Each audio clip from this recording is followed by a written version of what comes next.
మెచ్చేవాడిగా ఉంటావు. నేను అడిగాను, దైవజనులతో చెప్తాను, బాబు ఒక బిరుదించిన దేవుడు నాకు రివెవల్ స్పీక్ ఉజ్జీవ ప్రసంగికులను పెట్టండి నాయన. ఎందుకంటే నా మహిమ కొరకు కాదు, బైబిల్ వేరు ప్రియుని కంటే మీ ప్రియునికున్న విశేషం ఏమిటి? What is the difference to you and me? మన చెప్పారు, Yesanna is not a God. కొన్ని వేల సంఘాలు స్థాపించండి, is not a God. నువ్వు దేవునివి కాదు, నీలో ఉన్నటువంటి పరిశుద్ధాత్మ.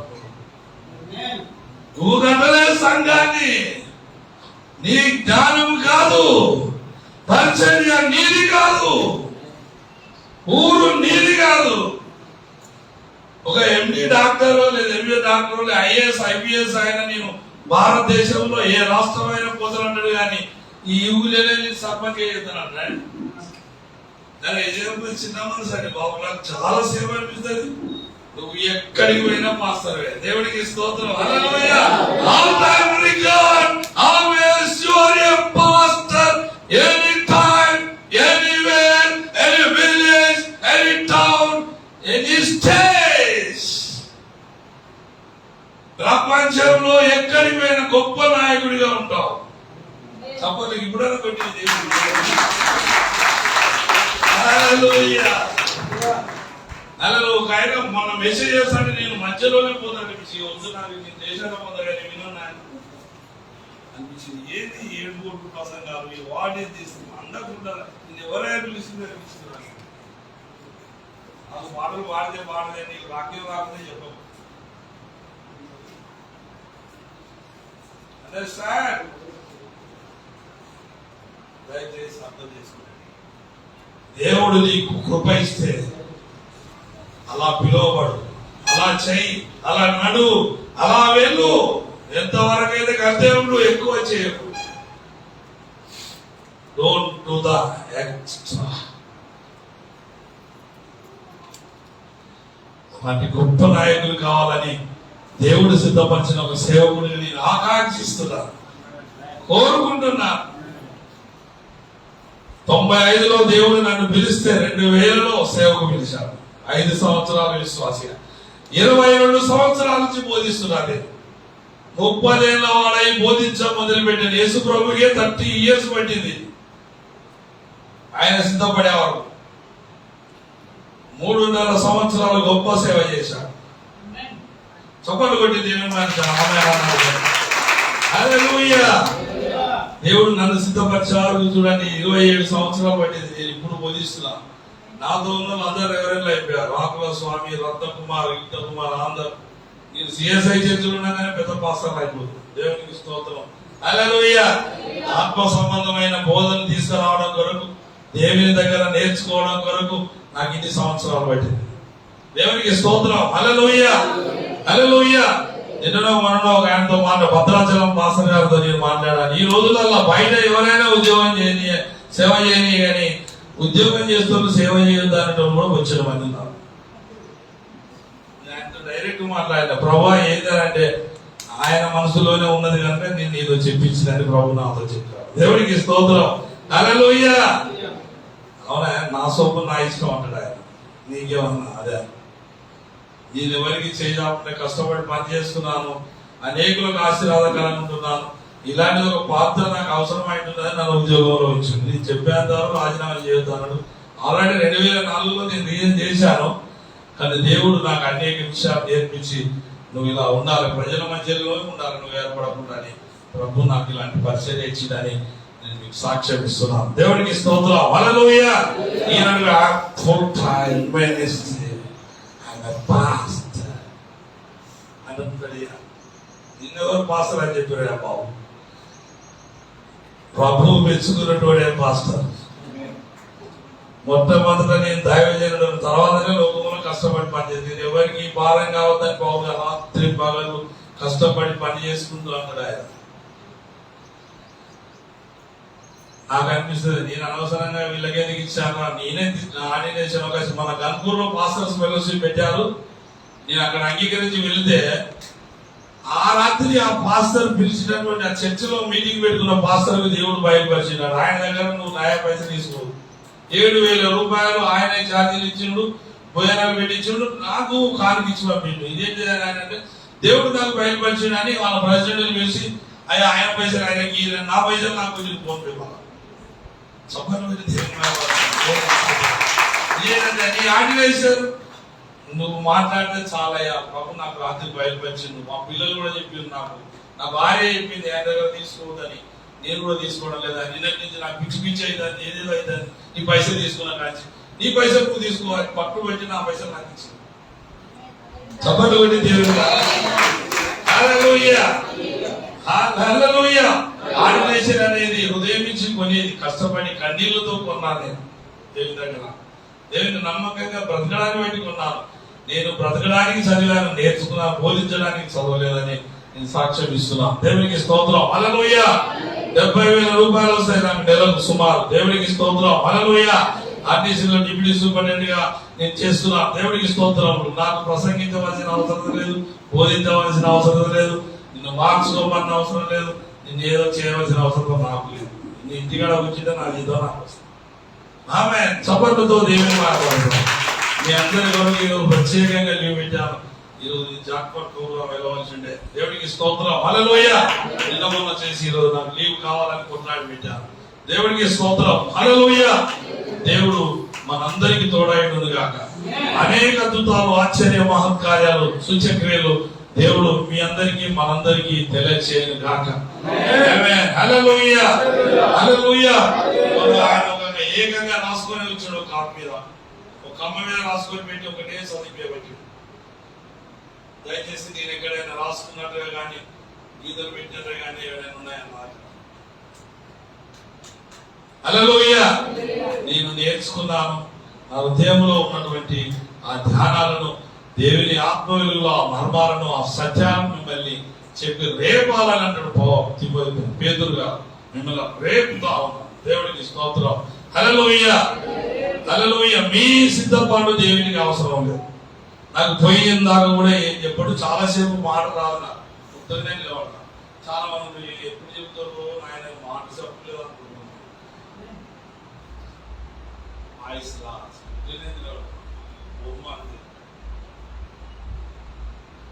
తోటికి ఒకసారి కట్ చేయించాను, నాకు ఒకసారి గుర్తు చేస్తాడు. ఓకే, మీరు ఆరాధన చేస్తారప్పుడు నేను నిలబడి మనం త్వరగా మాట్లాడుతావు కదా, కూర్చోవాలి. కానీ ఇలాంటి ఇన్స్ట్రక్షన్స్, ఇలాంటి నడిపింపులో పరిశుద్ధాత్మ వాయు స్వరాన్ని వినే అనుభవంలోకి మీరు వద్దురు కాక. మన స్వరకారం గారు చెప్పారు, నీ మనస్సాక్షి ఎంత బాగుంటుందో అంత దేవుడు నీతో మాట్లాడతాడు.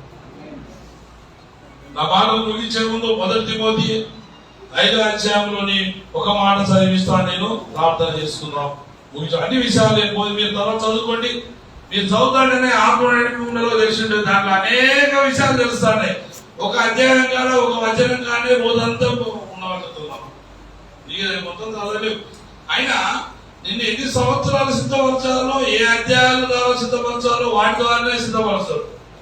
నీ బైబిల్ అంతా చదువుకుంటూ కూర్చుంటే నీకు లేవంత కాదు. నువ్వు నీతి మంత్రులు అయితే చాలేదు పోయా. ఇదంతా చదివిన నీతి మందులు 1 నిమిషంలో నీతి మందులు అయిపోయి. అందుకే స్నానం చేసినటువంటి వాడు పాదాలు కడుపుకుంటే చనిపోతాడు. ఇదంతా చదువుకుంటూ కూర్చుంటే నీతి మందులు కాదు, ఎక్కడో నీతి మందులు. ఎప్పుడైనా నేను చంపేస్తాను, ఫస్ట్ చంపేస్తాను. ఫస్ట్ సచ్చిన అనుభవం ఉంటే చాలు, దేవునితో ఒప్పందం ఉంటే చాలు. దేవునికి స్తోత్రం. హల్లెలూయా. గొప్ప కార్యాలు దేవుడు మీ జీవితంలో, మన జీవితంలో జరిగించుగా. ఆమేన్. హల్లెలూయా. హల్లెలూయా. చదవండి 5వ అధ్యాయం 1 తిమోతి 5వ అధ్యాయం ఉపదేశ సారమే 1వ అధ్యాయం 5వ వచనం. 1 తిమోతి రాసిన మొదటి పత్రిక 5వ అధ్యాయం 5వ వచనం. ఉపదేశ సారం అనగా రౌండ్ అప్ చేసుకోండి. That is your message. ఏం చెప్పని అవసరం లేదు, మీరు దేవుడు మిమ్మల్ని వాడుకుంటాడు అంతే. దేవుడికి స్తోత్రం. హల్లెలూయా.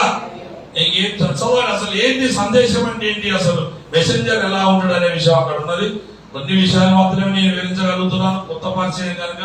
దేవుడికి స్తోత్రం. ఎక్కువ విషయాలు నేను చెప్పడం లేదు. మరి ఒకసారి దేవుడు అవకాశం ఇస్తే విస్తారంగా మాట్లాడతాం. ఇంకా దైవజనులు మన మధ్యలో దైవజనులు వారి ఉద్దేశాలు ఆలోచనలు చెప్పేది కనుక నేను త్వరగా ముగించబోతున్నాను. పరిశుద్ధాత్మ కూడా నన్ను తొందరగా పరుస్తున్నాడు. హల్లెలూయా. చదవండి 5వ వచనం. పవిత్ర అనే దగ్గర రౌండప్ చేసుకోండి. దేవుడికి స్తోత్రం. హల్లెలూయా. ఎలాంటి హృదయం ఉండాలి? దేవుడికి స్తోత్రం. హల్లెలూయా. మాట్లాడే వారికి, సందేశం ఇచ్చే వారికి, నాయకులకు, సేవకులకు మంచి హృదయం ఉండాలి.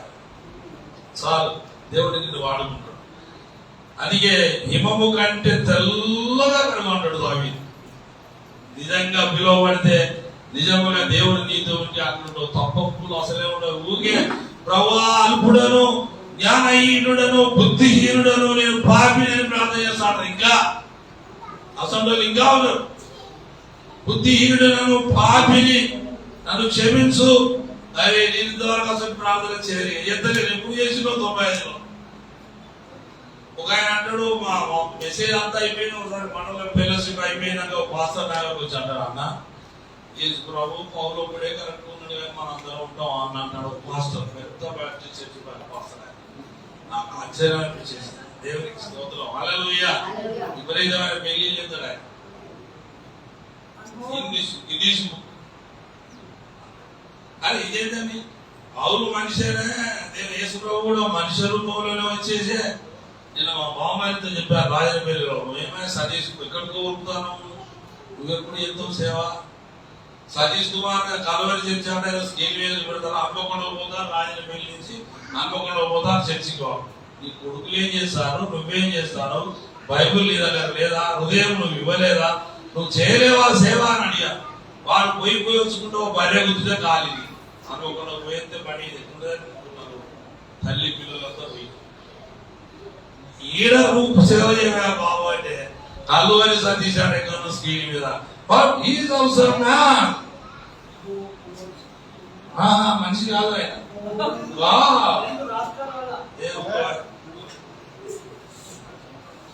హల్లెలూయా. హల్లెలూయా. దేవుడు మనందరికి తోడైనను కాక.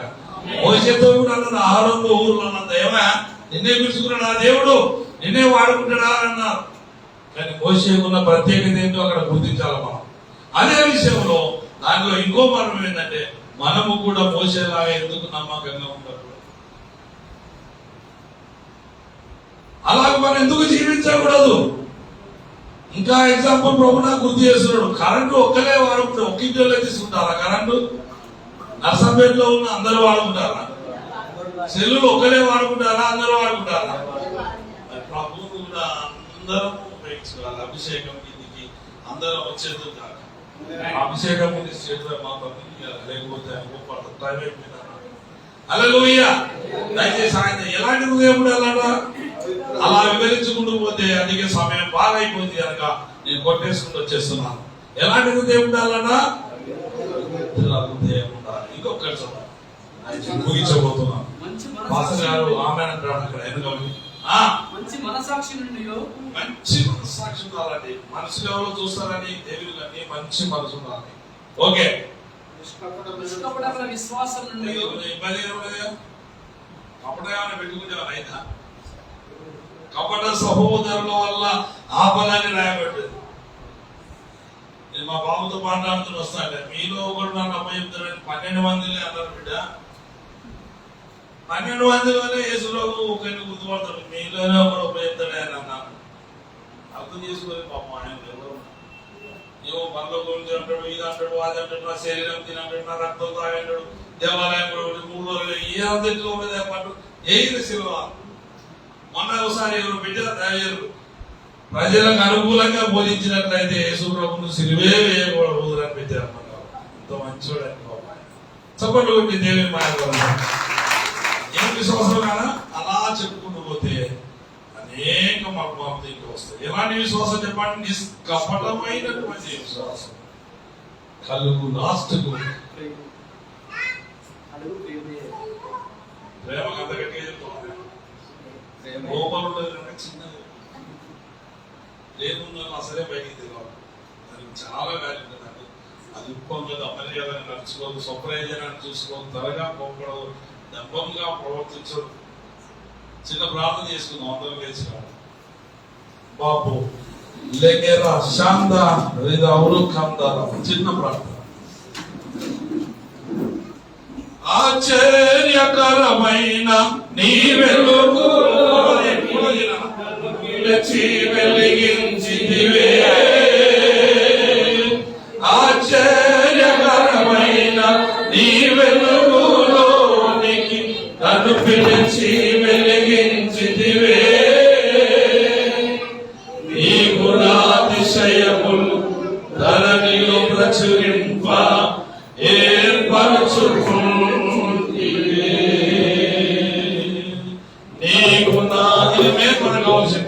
నీకు నాతిశయములు ధరణిలో ప్రకటింప ఏర్పరచుకుంటివే.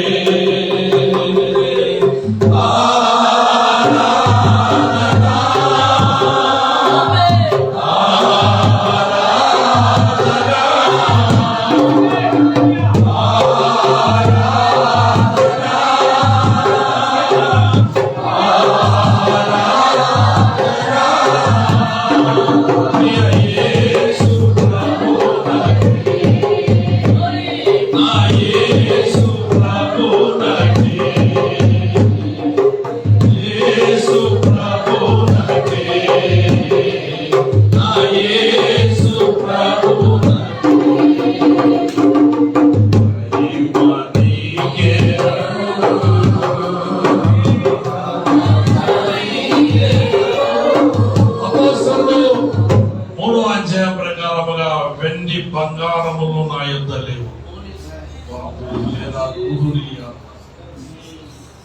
ఆయన నామములో నడువు అని మాత్రమే పరిశుద్ధాత్ముడు ఇప్పటి వరకు మనతో చెప్పాడు. దైవజనులు ఉంటే డబ్బు ఉంటే అధికారం ఉంటే కాదు, హోదా ఉంటే కాదు, ఆత్మ ఉంటేనే దైవజనులు. ఆత్మ లేని వారు ఆయన వారు కాదు. ఎందరైతే దేవుని ఆత్మ చేత నడిపించబడుతున్నారో వారంతా దేవుని కుమారులు కుమార్తెలు అనబడతారు. తండ్రి, నా ప్రియమైన కుటుంబం ఈ స్థలంలో ఉంటున్నది. నీ ప్రియమైన బిడ్డలు, దైవజనులు, సేవకులు, నాయకులు ఇక్కడ ఉంటున్నారు. యవన బిడ్డలు, పెద్దవారు, చిన్నవారు అందరి స్థలంలో ఉంటున్నారు. ప్రభువా, సాయం చేయండి. ప్రతి ఒక్కరిని నీ నాయకత్వం కింద ఉంచండి. లోకంలో కష్టాలు, శ్రమలు, శోధనలు రాకుండా కాపాడండి. మా హక్కులను మేము కాపాడుకుంటూ ఈ ప్రపంచంలో నీతిగా, యథార్థంగా, భక్తిగా, నమ్మకంగా నీ ద్వారా నడిపించబడడానికి కృపను ఇచ్చాడు. నీ సెక్యూరిటీ మాకు అవసరమైనది. యోగు గురించి రాబిడ్డ ప్రకారముగా ఊరికే ఆయన గొప్పవాడిగా ఉంటున్నా, నీవు ఆయన చుట్టూ కంచె వేసినావన్నావు. ఆ కంచె నీవై ఉండండి. ఈ బిడ్డలందరికీ తోడండి. ఎన్నో కష్టాలు, శ్రమలకు వచ్చి ఈ కార్యం నిర్వహిస్తున్న దైవజనులకు తోడుండండి. ప్రయాసపడి వచ్చినటువంటి నీ ప్రియ బిడ్డలందరికీ తోడుండండి. ఈ ప్రపంచంలో నీ గొప్ప సేవ చేయడానికి సాధనములుగా ప్రతి ఒక్కరిని వాడుకోండి. ఈర్ష్య, ద్వేషాలు, మత్సరాలు లేకుండా కాపాడండి. నిన్ను మయపరిచే జీవితాలు, బ్రతుకులు మాకు అనుభవించండి. నిన్ను చూసే మనసును మాకు ఇవ్వండి. నమ్మకత్వాన్ని మాకు అనుభవించండి. అబద్ధాలను మా నుంచి దూరం చేయండి. నామములు అడుగుతున్నాం తండ్రి. ఇక చప్పట్లు పెట్టి దేవుని మాట్లాడాలి. మీ అందరికీ నా ప్రత్యేకమైనటువంటి వందనాలు తెలియజేస్తున్నాను. చెప్పాలి కదమ్మా. ప్రాణములో ఊపిరిగా శ్వాసలో జీవముగా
చక్కటి వర్తమానం అందించి మనందరినీ బలపరిచిన దైవజనులకు మరి యజకర్లకు మరి ఏసీఆర్ తరపున హృదయపూర్వకమైన వందనాలు చెల్లిస్తున్నాను. నిజముగా చాలా మందికి సహకారిగా ఉంటూ దేవుడు మరి తన పిలిచిన పిలుపుని బట్టి గౌరవిస్తూ దేవుడికి సేవ వహిస్తూ దేవుడి సేవలో ముందుకు వెళ్ళిపోతున్నాడు. హల్లెలూయా. చాలా మంది దగ్గర ఉంది డబ్బు లేదని కాదు, తను కలిగినది ఇచ్చుకుంటూ సేవకులను ప్రోత్సహిస్తూ ముందుకు వెళ్ళిపోతున్నాడు. దేవుడు రానున్న రోజులలో కూడా ఇంకా దైవజనులను బహుబలంగా వాడుకోవాలని మనం ప్రార్థన చేద్దాం. మరి వర్తమానం అందించిన దేవుడి దాసులను మనం సన్మానించాలని ఆశపడుతున్నాం.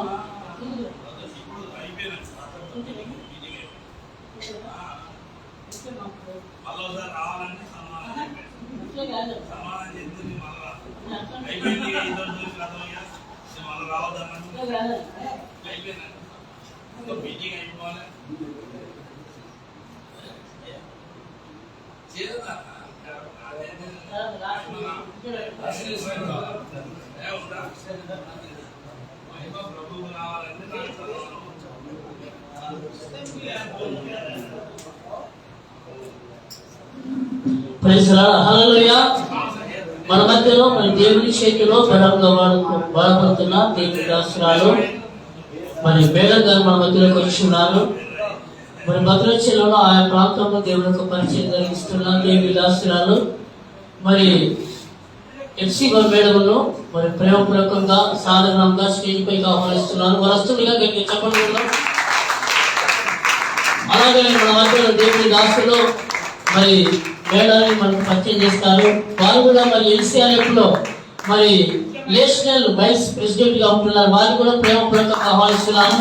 వారు వచ్చేసి కూడా మరి మేడం గురించిన పరిచయ వాకులను చెప్పాలని దేవునికి సమయిస్తున్నాను.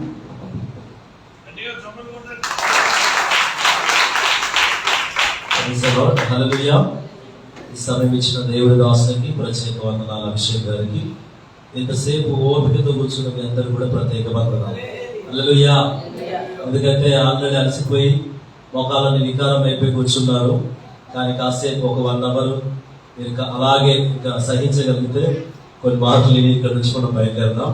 అయితే ఈరోజు ఇక్కడికి రావడానికి ముఖ్య ఉద్దేశం పరిశుద్ధాత్మ దేవుడి అనాది సంకల్పంలో ఉన్నది కనుక దేవుడి ఇక్కడ నడిపించాడు. అందరు బట్టి దేవాది దేవునికి మహిమ కలుగును గాక. ఆమేన్. మరి ఈ స్థలంలో మంచి పరిచర్యను మరి ప్రారంభించి చక్కగా జరిగిస్తున్న అభిషేక్ గారికి వందనాలు. మరి ముందుగానే మంచి సందేశం అందించి కూర్చున్న గారికి 2 వందనాలు. ఈ స్థలంలో పెద్దవారందరికీ వందనాలు.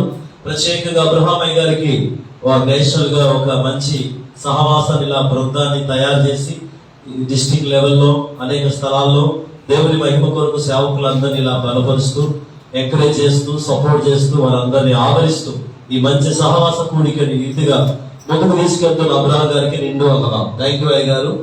ఈ ప్రేమను బట్టి ప్రభుకి మహిమ. మరి మా ప్రాంతంలో గజ్వేల్ ఏరియాలో కూడా దాదాపు ఒక 10 మందికి రిజిస్ట్రేషన్ ఇన్సూరెన్స్ లో అవన్నీ చేయించడం జరిగింది. అబ్రహాం గారు చెప్పిన వెంటనే స్పందించి ఆ పని ముగించారు.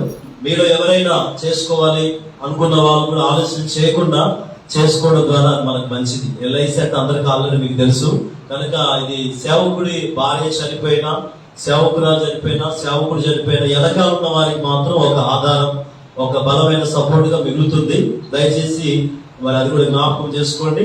తర్వాత ఈరోజు ముఖ్య వాక్యాన్ని అందించడానికి వచ్చిన అమ్మగారు ఎక్సిమం గారు మన మధ్యలోకి వచ్చారు. వారు నేను యూట్యూబ్ ఛానల్లో ఫేస్బుక్ లో ఎక్కువగా ఆమె వాక్యాన్ని వింటున్నప్పుడు ఆమె నంబర్కి నేను కాల్ చేసి అమ్మ మీ నంబర్ పెట్టండి అన్నప్పుడు మెసెంజర్ లో వారు నంబర్ పెట్టారు. పెట్టినప్పుడు నేను అడిగారు, అమ్మ మీరు మా ప్రాంతానికి రావాలి, చక్కగా మా ప్రాంతంలో సేవకుల సదస్సు వరంగల్లో పైడిపల్లిలో మాకు జరుగుతుంటది, ఇలా మాకు బీదర్లో మెదక్లో వేరే వేరే స్థలాల్లో పరిచర్యలు ఉన్నాయి అన్నప్పుడు తప్పకుండా వస్తాను బ్రదర్, ప్రార్థన చేయండి అని అన్నారు. అన్నప్పుడు వెంటనే వారికి మళ్ళా అబ్రహాం గారు నాకు చెప్పారు, ఈ నెలలో ఎవరైనా మంచి సేవకురాలు కావాలి, సేవకురైనా పర్లేదయ్యా అని చెప్పినప్పుడు వెంటనే అమ్మగారికి ఫోన్ చేస్తే మా మీటింగ్స్ ఆల్రెడీ వేరే వేరే చోటలో అయిపోయినాయి. లాస్ట్ అయ్యగారు రాగానే మాట్లాడినప్పుడు వెంటనే వారు స్పందించి మన మధ్యలోకి వచ్చారు. నిజంగా వారు రావడం మనందరికీ ఆశీర్వాదకరం. కనుక చప్పలు కొడుతూ ప్రేమతో వారికి సమయంగా పెరుగుతాం. గట్టి కొట్టండి చెప్పండి.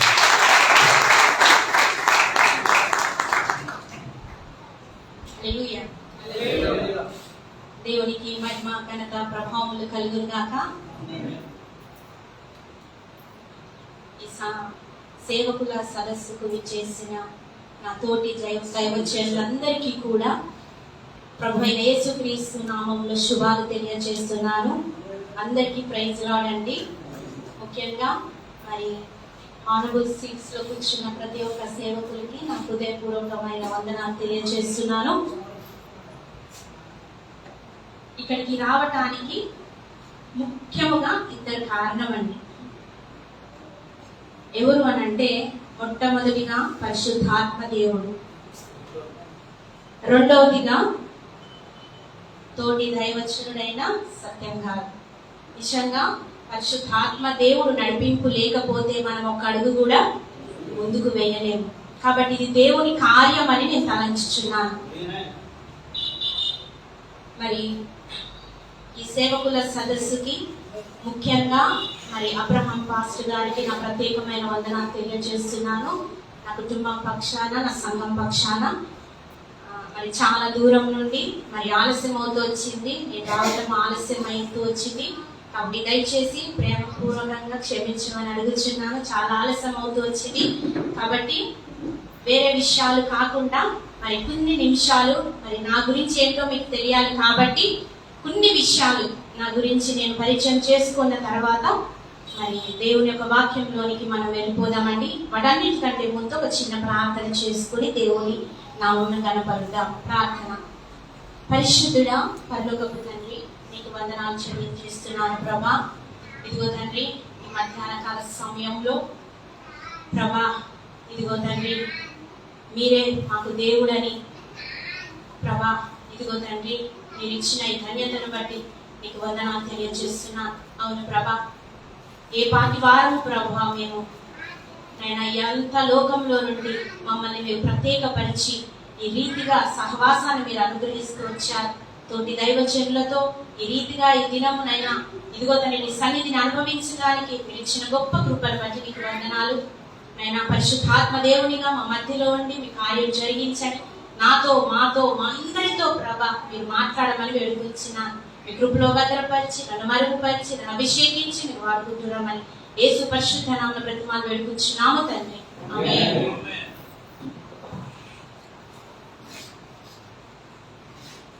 దేవునికి మహిమ కలుగును గాక. మరి నా పేరుండి హెప్సిబా డేవిడ్ రాజ్ గారండి. మాది భద్రాచలం, భద్రాద్రి కొత్తగూడెం. భద్రాచలంలో పినపాక గ్రామంలో మేము సేవ చేస్తున్నామండి. మరి అండర్ సిఎస్ఐలో మేము సేవ చేస్తున్నాం. పినపాక సంఘము, ఈ రెండు సంఘాలు దేవుడు మాకు అనుగ్రహిస్తూ వచ్చాడు. ఈ రెండు సంఘాలలో మరి మేము పరిచర్య కొనసాగిస్తూ మరి అనేకమైన సంవత్సరాల నుంచి నేను సొంతంగా కూడా అనేక ప్రాంతాలలో సేవ చేస్తూ వస్తున్నాను. మరి అనుకోని రీతిగా దేవుడు మీ మధ్యలోకి నడిపిస్తూ వచ్చారు. మరి నా యొక్క సేవకి వచ్చి నేను 16 సంవత్సరాలు అవుతుందండి. నేను అడ్మినిస్ట్రేటివ్ డిపార్ట్మెంట్లో ఉద్యోగం చేస్తున్న సమయంలో దేవుడు నన్ను సేవకి, సంపూర్ణమైన సేవకి సమర్పించుకొని రమ్మని దేవుడు పిలుస్తూ వచ్చాడు. దానికంటే ముందు నా బాల్యం గురించి చెప్పాలండి. ఎందుకంటే అందరు కూడా బాల్యంలో ఎలా పెరుగుతారు అనేది మనందరికీ తెలుసు. కానీ దేవుడు తల్లి గర్భంలో రూపింపబడక ముందే, ఒక రక్తపు ముద్దగా ఉన్నప్పుడే దేవుని యొక్క నేత్రాలు మనల్ని చూస్తాయని వాక్యము ఎంత సత్యమో, నా ఎడల దేవుడు చేసింది కూడా అంతే సత్యం అండి. ఒక రక్తపు ముద్దగా ఉన్నప్పుడే దేవుని యొక్క నేత్రాలు నన్ను చూస్తూ వచ్చాయి. ఆ దినాన్ని దేవుడు నన్ను ఏర్పరచుకుంటూ వచ్చాడు. కానీ ఆ విషయము మనకి తెలియదు. మనం పెరగటము, చదవటము, ఏది చేయాలన్నా మన ఇష్టానుసారంగా మన సొంత ఆలోచనలు కలిగి చేస్తూ ఉంటాం. బాల్యం నుండే ఒక తలంపు కలిగి మనం పెరుగుతూ ఉంటాం. అయితే నా బాల్యంలో మరి నేను ఆత్మీయ జీవితంగా పెరగటానికి ముఖ్య కారకురాలు మా తల్లిగారు.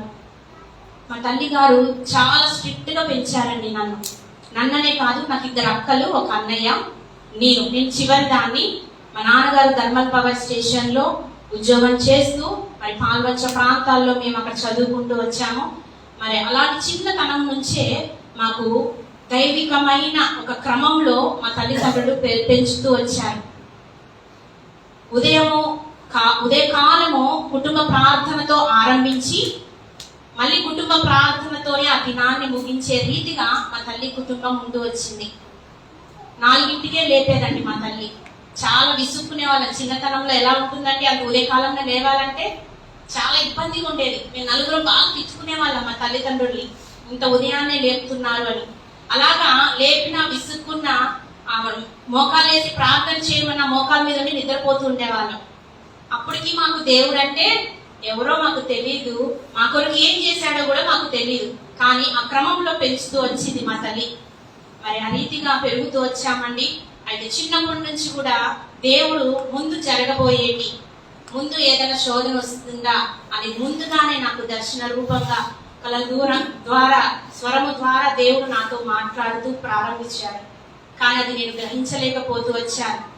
ఏది నాకు ఒక దర్శనం రీతిగా ఒక స్వరం ద్వారా ఏది నాకు వినిపించినా ఉదయకాలంలో లేచిన తల్లి దగ్గరికి వెళ్ళి పరిగెత్తుకొని, అమ్మ నాకు ఇలాగ వచ్చింది, ఇలాగ జరిగింది అని అంటే మా తల్లిగారు అనేవారిని దేవుడితో మాట్లాడుతూ వచ్చాను, దేవుడు నీతో మాట్లాడుతూ వచ్చారు అని చెప్తున్నప్పుడు దేవుడు నాతో మాట్లాడడం ఏంటి అని అనుకుంటుండేదాన్ని. కానీ అలాగ రోజులు గడుస్తూ వచ్చాయి. నేను కూడా అలాగే వెళ్ళిపోతూ వచ్చాను. కానీ సత్యం అంటే ఏంటో నేను తెలుసుకోలేకపోతూ వచ్చాను. ఆ రీతిగా ఒక దినం భయంకరమైన మరి ఆపద సంభవిస్తుంది, శోధన వస్తుందని దేవుడు దర్శన రూపంలోనే చూపించేస్తూ వచ్చాడు. కానీ అది నేను గ్రహించలేదు, ప్రార్థన చేసుకోలేదు. ఒక దినాన నేను 10th క్లాస్ చదువుతున్న సమయంలో భయంకరమైన స్టమక్ పెయిన్ రావడం జరిగింది, పడిపోవడం జరిగింది, హాస్పిటల్కి తీసుకెళ్ళడం జరిగింది. ఆ డాక్టర్ చెప్తూ వచ్చారు ఏంటంటే, మీ అమ్మాయి బ్రతకదు, సూసైడ్ అటెంప్ట్ చేసింది, చనిపోతుందని డాక్టర్స్ చెప్తూ వచ్చారు. మా తల్లిదండ్రులు డాక్టర్ గారిని బాగా తిట్టేశారు. మా అమ్మాయికి ఏం కష్టం వచ్చిందని సూసైడ్ చేసుకోవాలనుకుంది. కానీ డాక్టర్కి ఇప్పుడు వరకు కూడా ఆ డాక్టర్ చనిపోతూ వచ్చారు. నాకు ఆ రోజు ఆ దినం ఏమైందో ఆ డాక్టర్ గారికి తెలీదు, ఇప్పటికి కూడా ఎవరికి తెలియదండి. కానీ ఆ మరణాపాయ స్థితిలో నుంచి దేవుడు నన్ను బ్రతికిస్తూ వచ్చాడు. ఆ దర్శనం ఏ రీతిగా చూపిస్తూ వచ్చాడో ఆ రీతిగానే నా జీవితంలో జరుగుతూ వచ్చింది. దేవుడు కాపాడుతూ వచ్చాడు. పరిగెడుతూ ఉన్న సమయంలో ఒక పక్కన నేను లోకానుసారంగా పరిగెడుతున్నప్పటికీ దేవుని కృప నాకు తోడుగా ఉంచుతూనే వస్తున్నాడండి. ఆ రీతిగా మరి యవన కాలంలో కూడా 4 సార్లు నేను యాక్సిడెంట్ కి గురవుతూ వచ్చానండి. నా 2 కాళ్ళు కూడా బ్రేక్ అయిపోయిన స్థితి అయినప్పటికీ కూడా దేవుని కృపని ద్వారా ఈ దినాన మీ ముందు నిలబడగలుగుతున్నాను, నడవగలుగుతున్నాను. అలా 1 కాదు 2 కాదండి. నా జీవితంలో నేను ముందే చెప్పాను, తల్లి గర్భంలో రూపింపబడక ముందే దేవుడు నన్ను ఏర్పరచుకున్నాడు అని మరి నేను ముందే చెప్తూ వచ్చాను. ఆ విషయం కూడా నాకు తెలియదండి. అలా జరుగుతుంది యవన కాలంలో. నాకు 18వ ఏటన అప్పుడు నాకు అసలు ఎవరు ఈయన, నాకెందుకు ప్రతి ఒక్కటి ముందే చూపిస్తున్నారు, అసలు ఎవరు ఈయన అని తెలుసుకోవాలని ప్రయత్నం చేస్తూ వచ్చాను. మా తల్లి దగ్గరికి వెళ్ళాను, మరి తెలుసుకుంటూ వచ్చాను. సువార్త ప్రకటిస్తూ వచ్చింది మా తల్లి గారు. అప్పుడు నేను బైబిల్ చదవడం, అప్పటి వరకు బైబిల్ చదువుతూ వచ్చాను, కానీ దాన్ని గ్రహించే శక్తి నాకు లేదు. ఎప్పుడైతే నేను తెలుసుకోవాలి అనుకున్నానో, సువార్త ప్రకటించినంత నా తల్లి తర్వాత నేను బైబిల్ చదవడం ప్రారంభించాను. దేవుడు నా మనోనేత్రాలు వెలిగిస్తూ వచ్చాడు.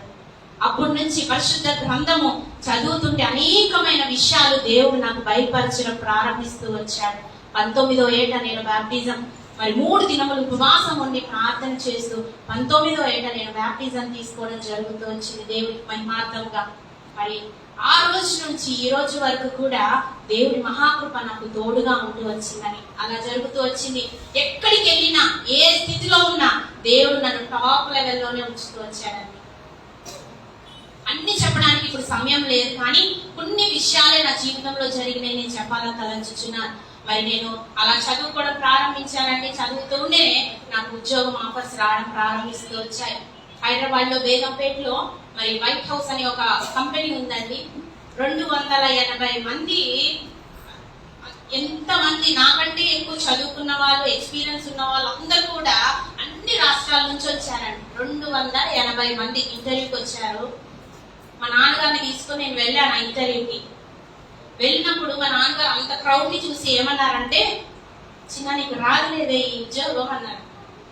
ఎవరికైనా ఉంటుంది, కానీ దేవుడి మహాకృప ఏంటి అని అంటే, ఆ 280 మందిలో దేవుడు నన్ను సెలెక్ట్ చేస్తూ వచ్చాడు. హల్లెలూయా.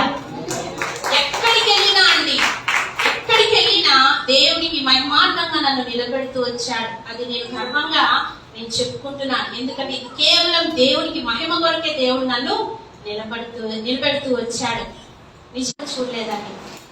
జస్ట్ సిస్టమ్ లో నా రెజ్యూమ్ చూస్తూనే యు ఆర్ సెలెక్టెడ్, నీకు ఎంత జీతం కావాలి అని అన్నాడు. చూసారా, దేవుని యొక్క క్రియలు అలాగా ఉంటాయి. అలాగా నేను సెలెక్ట్ అవడం జరుగుతూ వచ్చింది. అంచెలంచెలుగా దేవుడు నన్ను ఎదిగిస్తూ వచ్చాడు. ఆ రీతిగానే ఎప్పుడైతే దేవుడు ఎదిగిస్తూ ఉంటానో మన లోకం వైపు పరిగెడుతూ ఉంటాం. అవునా లేదా? అట్లనే నేను లోకం వైపు పరిగెడుతూ వచ్చాను, కానీ ఎక్కడ కూడా పాపంలో పడిపోలేదండి. లోక ఆశల వైపు నేను వెళ్ళాలని అనుకున్నప్పుడు దేవుడు వెంటనే యూటర్న్ ఇచ్చేవాడు నాకు. కానీ అదంతా దేవుని యొక్క ప్రణాళిక అని నాకు తెలియదు. అలా జరుగుతుంది. అలాగా నేను ఉద్యోగంలో అడ్మినిస్ట్రేటివ్ డిపార్ట్మెంట్ లో నేను చేరడం జరిగింది. దేవుని మహాకృప, ఎక్కడెక్కడో వారికి లేని ధన్యత, సమృద్ధి అయిన అన్ని వస్తువులు, అన్ని కార్లు, అన్ని బంగ్లాలు అన్ని కూడా సమృద్ధిగా ఇచ్చాడండి. ఇచ్చి దేవుడు ఏమన్నాడంటే, అమ్మా నువ్వు అన్ని వదిలేసి సంపూర్ణమైన సేవకి రమ్మని పిలుస్తూ వచ్చాడు. ప్రభా ఇది ఎక్కడ న్యాయం ప్రభా? డబ్బు ఇచ్చావు, ఉద్యోగం ఇచ్చావు, హోదా ఇచ్చావు, అన్ని రకాలుగా నువ్వు ఆశీర్వదించబడుతూ వచ్చాను నేను. నువ్వు ఆ రీతిగా నన్ను ఆశీర్వదిస్తూ వచ్చావు. ఎవ్వరికి లేనటి ధన్యత చిన్న వయసులో నాకు అనుగ్రహిస్తూ వచ్చావు. మరి అన్ని వదిలేసి నేను ఏ రీతిగా రావాలి ప్రభా? నేను వస్తాను, కానీ ఫుల్ టైం మినిస్ట్రీకి రాను. హాఫ్ టైం మినిస్ట్రీ నేను చేస్తాను. సేవకులకి ఎంత కావాలంటే అంత నేను ధర సహాయము చేస్తాను. కానీ దేవునికి అది ఇష్టము లేదు. రెండోసారి పిలుస్తూ వచ్చాడు. సంపూర్తిగా సమర్పించుకొని సంపూర్ణమైన సేవకి రాయల్ శివ అన్నాడు. వినలేదండి. ప్రభా నాకు ఎంత జీతం అంటే ఆ జీతం ఏం చేయాలో నాకు అర్థం కాకపోయేది. జీతం తీసుకోగానే నేను గోల్డ్ షాప్ లో ఉండేదానండి. నాకు బంగారం అంటే, జ్యువెలరీ అంటే అంత ఇష్టం, అంత ప్రీతి. డ్యూటీకి వెళ్ళేటప్పుడు, ఆఫీస్కి వెళ్ళేటప్పుడు ఏ శారీ మీద జ్యువెలరీ ఆ శారీ మీద వేసుకొని వెళ్ళాలా. ఆ రీతిగా జీతం తీసుకొని జ్యువెలరీ షాప్ లో ఉండేదాన్ని. ఆ రీతిగా ఉన్నప్పుడు దేవుడు నన్ను పిలిచినప్పుడు అన్ని భోగభాగ్యాలన్నీ కూడా కళ్ళ ముందు ఉంచి అనుభవిస్తున్నప్పుడు దేవుడు రెండోసారి పిలుస్తూ వచ్చాడు. వినలేదండి మాట. ప్రభా ప్లీజ్ ప్రభా, నేను హాఫ్ టైం మినిస్ట్రీ చేస్తాను, అందరికీ నేను సహాయం చేస్తాను, కానీ నేనైతే సంపూర్ణమైన సేవకు రాను అన్నాను. లేదు నువ్వు రావాలి అన్నారు. వినలేదు. మూడోసారి ముచ్చటగా దేవుడు ఏది చెప్పినా దేవుడు 3 సార్లు చెప్తారని నా అనుభవంతో నేను చెప్తున్నాను. నా జీవితంలో నాతో మాట్లాడాలన్నా 3 సార్లు మాట్లాడతాడు. ఒకటే మాట 3 సార్లు చెప్తాడు మన దేవుడు. మనం పిలవాలన్నా 3 సార్లు పిలుస్తాడు. ఏది చెప్పాలన్నా నా అనుభవంతో నేను చెప్తున్నాను. దేవుడు నన్ను 3 సార్లు పిలిచాడు. మూడోసారి ఎంతో చక్కగా చెప్పాడు. వింటామా అండి? మనము వినం. ఎవరు కూడా ఆ భాగ్యాన్ని వదులుకొని మనము రాలేము. మూడోసారి ముచ్చటగా పిలిచినప్పుడు కూడా నేను వినలేదు. మెల్లమెల్లగా నా దగ్గర ఉన్నాయన్నీ కూడా జీరో చేయడం స్టార్ట్ చేశాడు దేవుడు. జీరో చేయడం స్టార్ట్ చేశాడు. చేస్తున్నప్పుడు నాకు తెలుస్తుంది ఈ లాస్ వచ్చినప్పటికీ నేను ఇంటర్నెట్ షాప్ బిజినెస్ పెట్టాను, టెక్స్టైల్స్ బిజినెస్ పెట్టాను. ఆ డబ్బు ఏం చేసుకోవాలో తెలియక అన్ని రకాలుగా నేను దాన్ని ఉపయోగిస్తున్నప్పుడు అన్నిట్లో లాస్ రావడం ప్రారంభించింది. ఒక్కొక్క దాంట్లో జీరో చేయడం ప్రారంభించాను.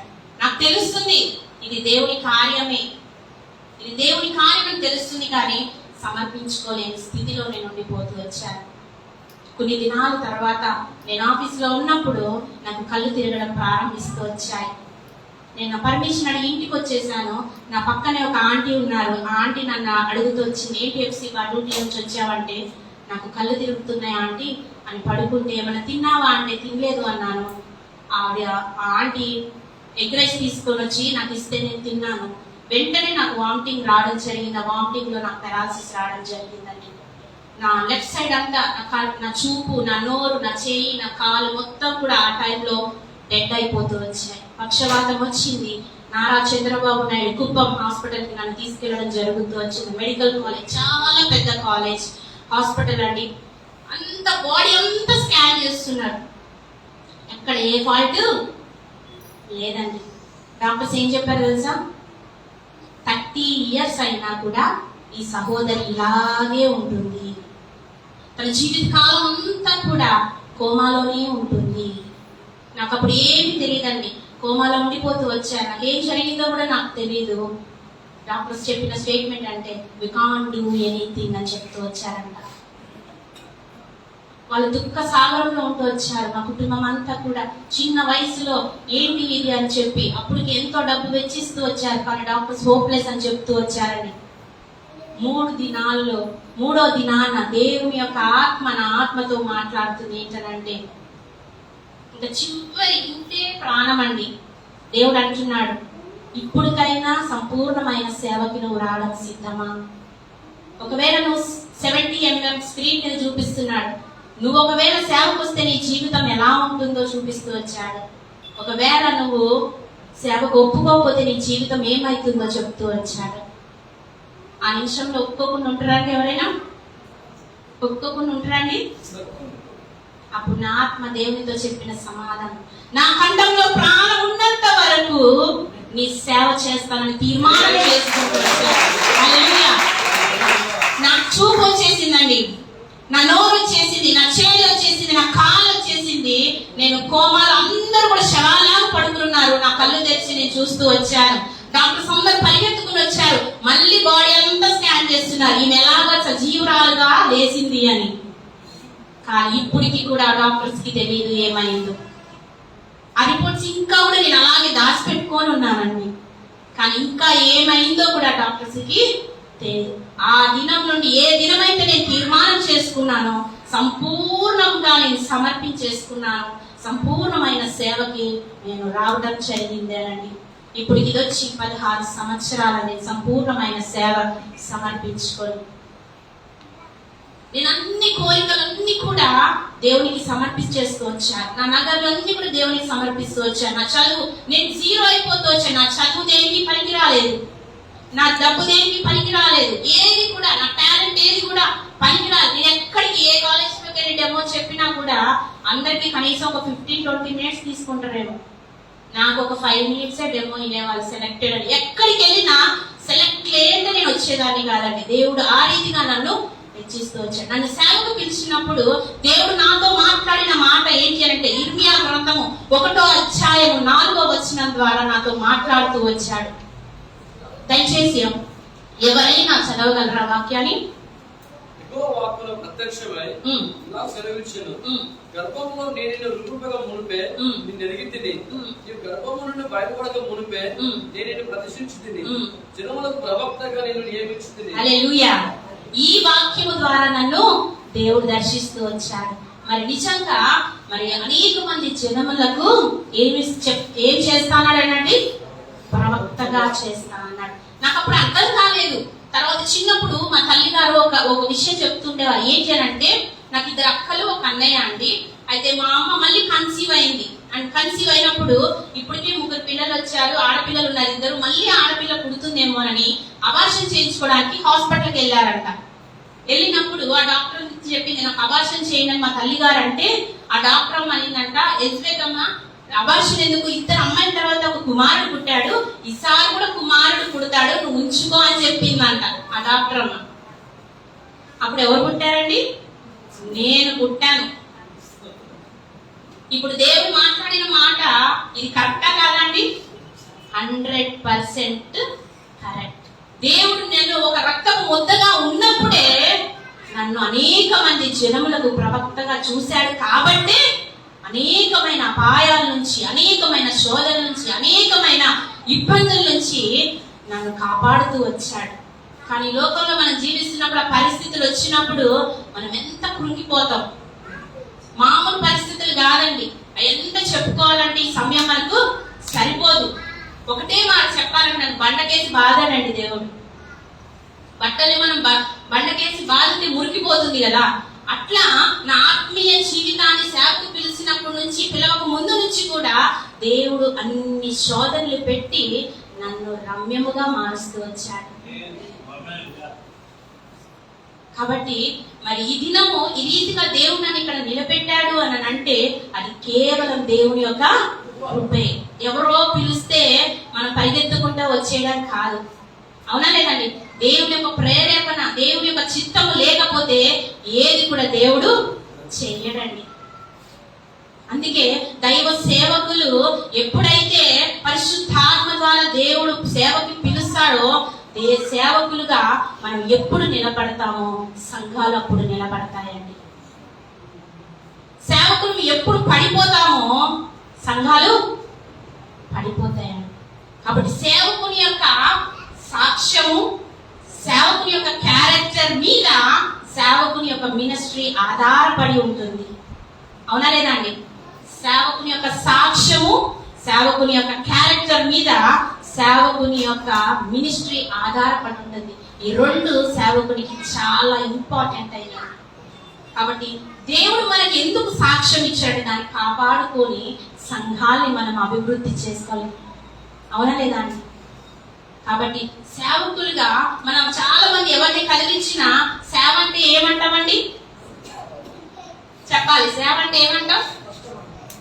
కష్టపడటం, సావంటాం, ఏమో అంటాం. కానీ నేను దానికి ఏకీభవించానండి. సేవ అంటే అదొక ధన్యత అంట నేను. హల్లెలూయా. ఈ ప్రపంచంలో ఇంతమంది జనాలు ఉన్నారండి, లక్షలాది జనాలు ఉన్నారు. ఆ లక్షలాది మంది నుంచి దేవుడు మనల్ని ప్రత్యేకపరచడమే ఒక ధన్యత. అవునా లేదా? మరి అలాంటి ధన్యతనిచ్చి దేవుడు మనల్ని లేపినప్పుడు సేవ ఎలా సావైతుందండి? అవ్వదండి. అదొక ధన్యత. అమ్మో, సేవకు వస్తే ఇన్ని శ్రమలు, ఇన్ని బాధలు, ఇన్ని కష్టాలు, ఇంత లేవి అని మనం అనుకుంటాం. అవునా లేదా? మరి మనం అనుకుంటే మరి మోషే గారు ఏమనుకోవాలండి? మనం సేవకు వచ్చినప్పటి నుంచి ఇబ్బంది పడుతున్నాము, కానీ మోషే గారు పుట్టినప్పటి నుంచి ఇబ్బంది పడుతున్నారు. అవునా లేదా? మోషే గారు పుట్టడంతోనే మరణ శాసనము. అవునా లేదా? భయముతో తల్లి 3 నెలలు దాచిపెడుతూ వచ్చింది. 3 నెలల తర్వాత ఆ తల్లికి చేత కాలేదు. ఏం చేసిందండి? చిన్న బాక్స్ చేసింది. ఆ బాక్స్ ని నైల్ నదిలో వదిలింది. ఫరో కుమార్తె చేతికి వెళ్ళింది. ఆ ఫరో కుమార్తె తీసుకెళ్లి ఏం చేసిందండి? ఫరో యొక్క రాజ్యంలోనికి. ఇదంతా మనం అనుకుంటాం, కానీ గాడ్స్ ప్లాన్. ఎప్పుడు ప్లాన్ తెలుసా? మోషేని తన తల్లి గర్భంలో ఉన్నప్పుడే మోషేని ఒక శక్తివంతమైన నాయకుడిగా దేవుడు చూశాడు. కాబట్టి ఆ మోషేని తల్లి గర్భం నుంచి కాపాడుతూ వచ్చాడు. బయటకు వచ్చిన 3 నెలలు కాపాడుతూ వచ్చాడు. మరి నైలు నది ప్రపంచంలో అతి పెద్ద నదండి. నైలు నది చాలా పెద్ద నది. అందులో భయంకరమైన ముసళ్ళు ఉంటాయంట. చాలా భయంకరమైన ముసళ్ళు ఉన్నప్పుడు ఆ తల్లి ఆ జమ్ము పట్టిని ఎలా వేసిందని నైలు నదిలో? ఒక ముసలికి ఒక బ్రేక్ఫాస్ట్ అయ్యేదేమో మోషే చిన్న బాలుడిగా ఉన్నప్పుడు. ఒక ఇడ్లీ అయ్యేవాడేమో నేను అనుకుంటా. కానీ ఎక్కడైతే తల్లి జమ్ము పట్టిని ఆ నైలు నదిలో వదిలిపెట్టిందో అక్కడ ముసళ్ళు లేకుండా చేశాడు దేవుడు. అవునా లేదండి? అంత భయంకరమైన ముసళ్ళు ఉన్న ప్రదేశంలో ఫరో కుమార్తె ఎలా స్నానం చేసిందండి? వాళ్ళకి బాత్రూమ్స్ లేవా, వాష్రూమ్స్ లేవా, స్నానాల గదులు లేవా? కానీ ఫరో యొక్క కుమార్తె చేతిలోకి వెళ్ళాలని దేవుని యొక్క ప్రణాళిక కాబట్టి మోషేని ఫరో కుమార్తెకు అప్పగిస్తూ వచ్చాడు. హల్లెలూయా.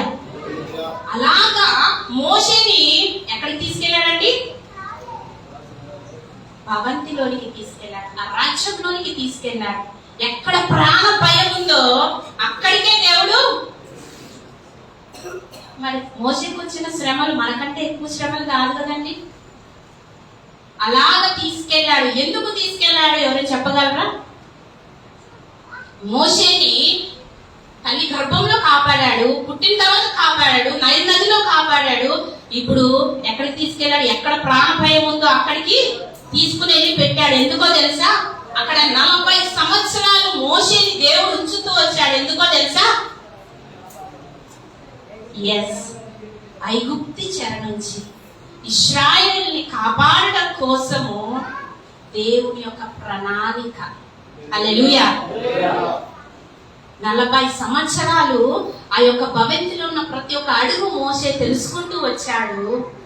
తద్వారా ఇశ్రాయేలు ప్రజల్ని ఆ యొక్క బానిసత్వం నుంచి నడిపించడం కొరకు దేవుడు మోషేని ఒక శక్తివంతమైన నాయకుడుగా నిలబెడుతూ వచ్చాడు.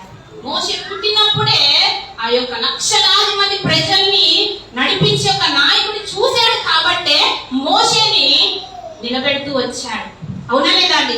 ఆ రీతిగానే నిన్ను నన్ను మనందరినీ సేవకి పిలిచి నిలబెట్టినప్పుడే మన వెనకాల లక్షలాది మందిని దేవుడు చూశాడు కాబట్టి మనల్ని నిలబెట్టాడండి. హల్లెలూయా. అవునా లేదండి? మనం పిలిస్తే ప్రజలు వస్తారా అండి? వస్తారా? ఒక్కరు కూడా రారు. వస్తారా అండి? కానీ దేవుడు మనల్ని నిలబెట్టినప్పుడే, తల్లి గర్భంలో ఉన్నప్పుడే నిన్ను నన్ను చూశాడు, ఏర్పరచుకున్నాడు. ఒక శక్తివంతమైన నాయకుడిగా, నాయకురాలుగా మనల్ని నిలబెట్టాలి, మన వెనకాల లక్షలాది మంది ప్రజల్ని నడిపించాలనే ఉద్దేశంతోనే దేవుడు మనల్ని సేవకు ఏర్పరచుకున్నప్పుడు ఒక సేవ సావేలా అవుతుందండి.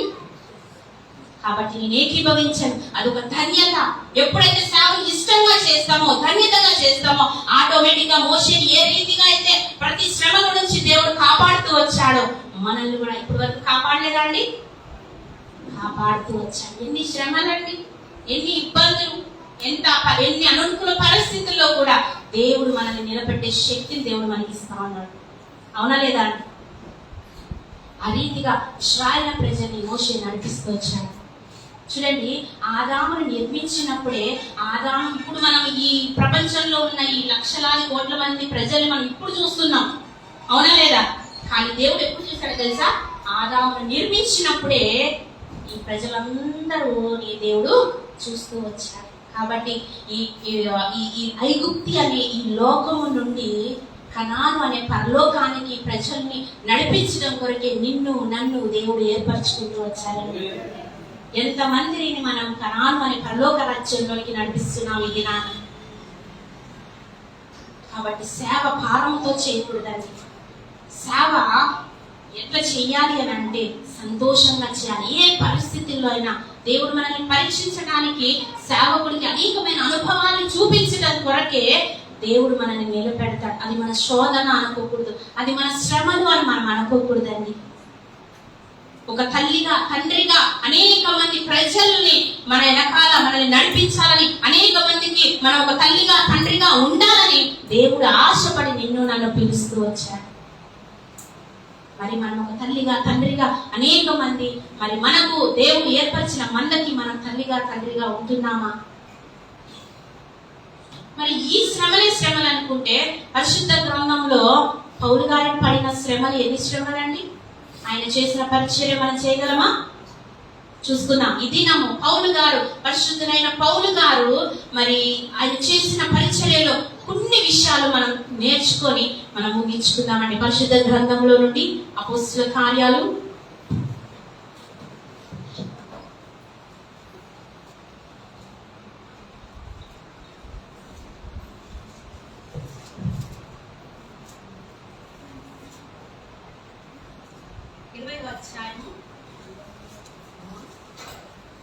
20వ అధ్యాయము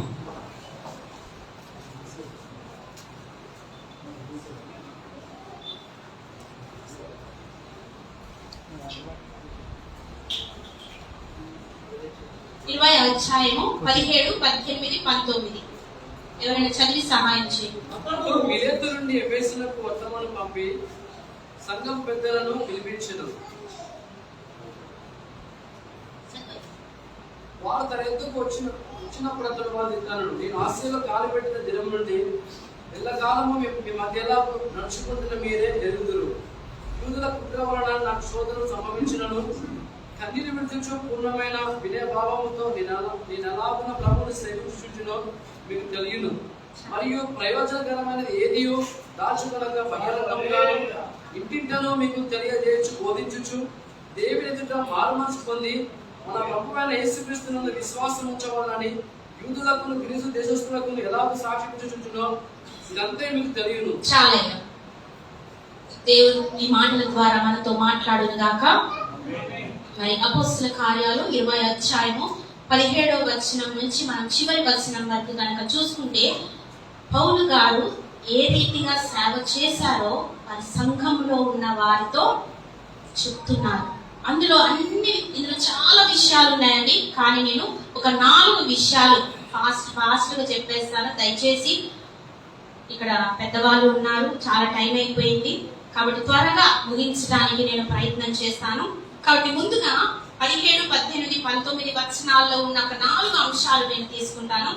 అతడు మిలేతు నుండి ఎఫెసునకు వర్తమానము పంపి సంఘపు పెద్దలను పిలిపించెను.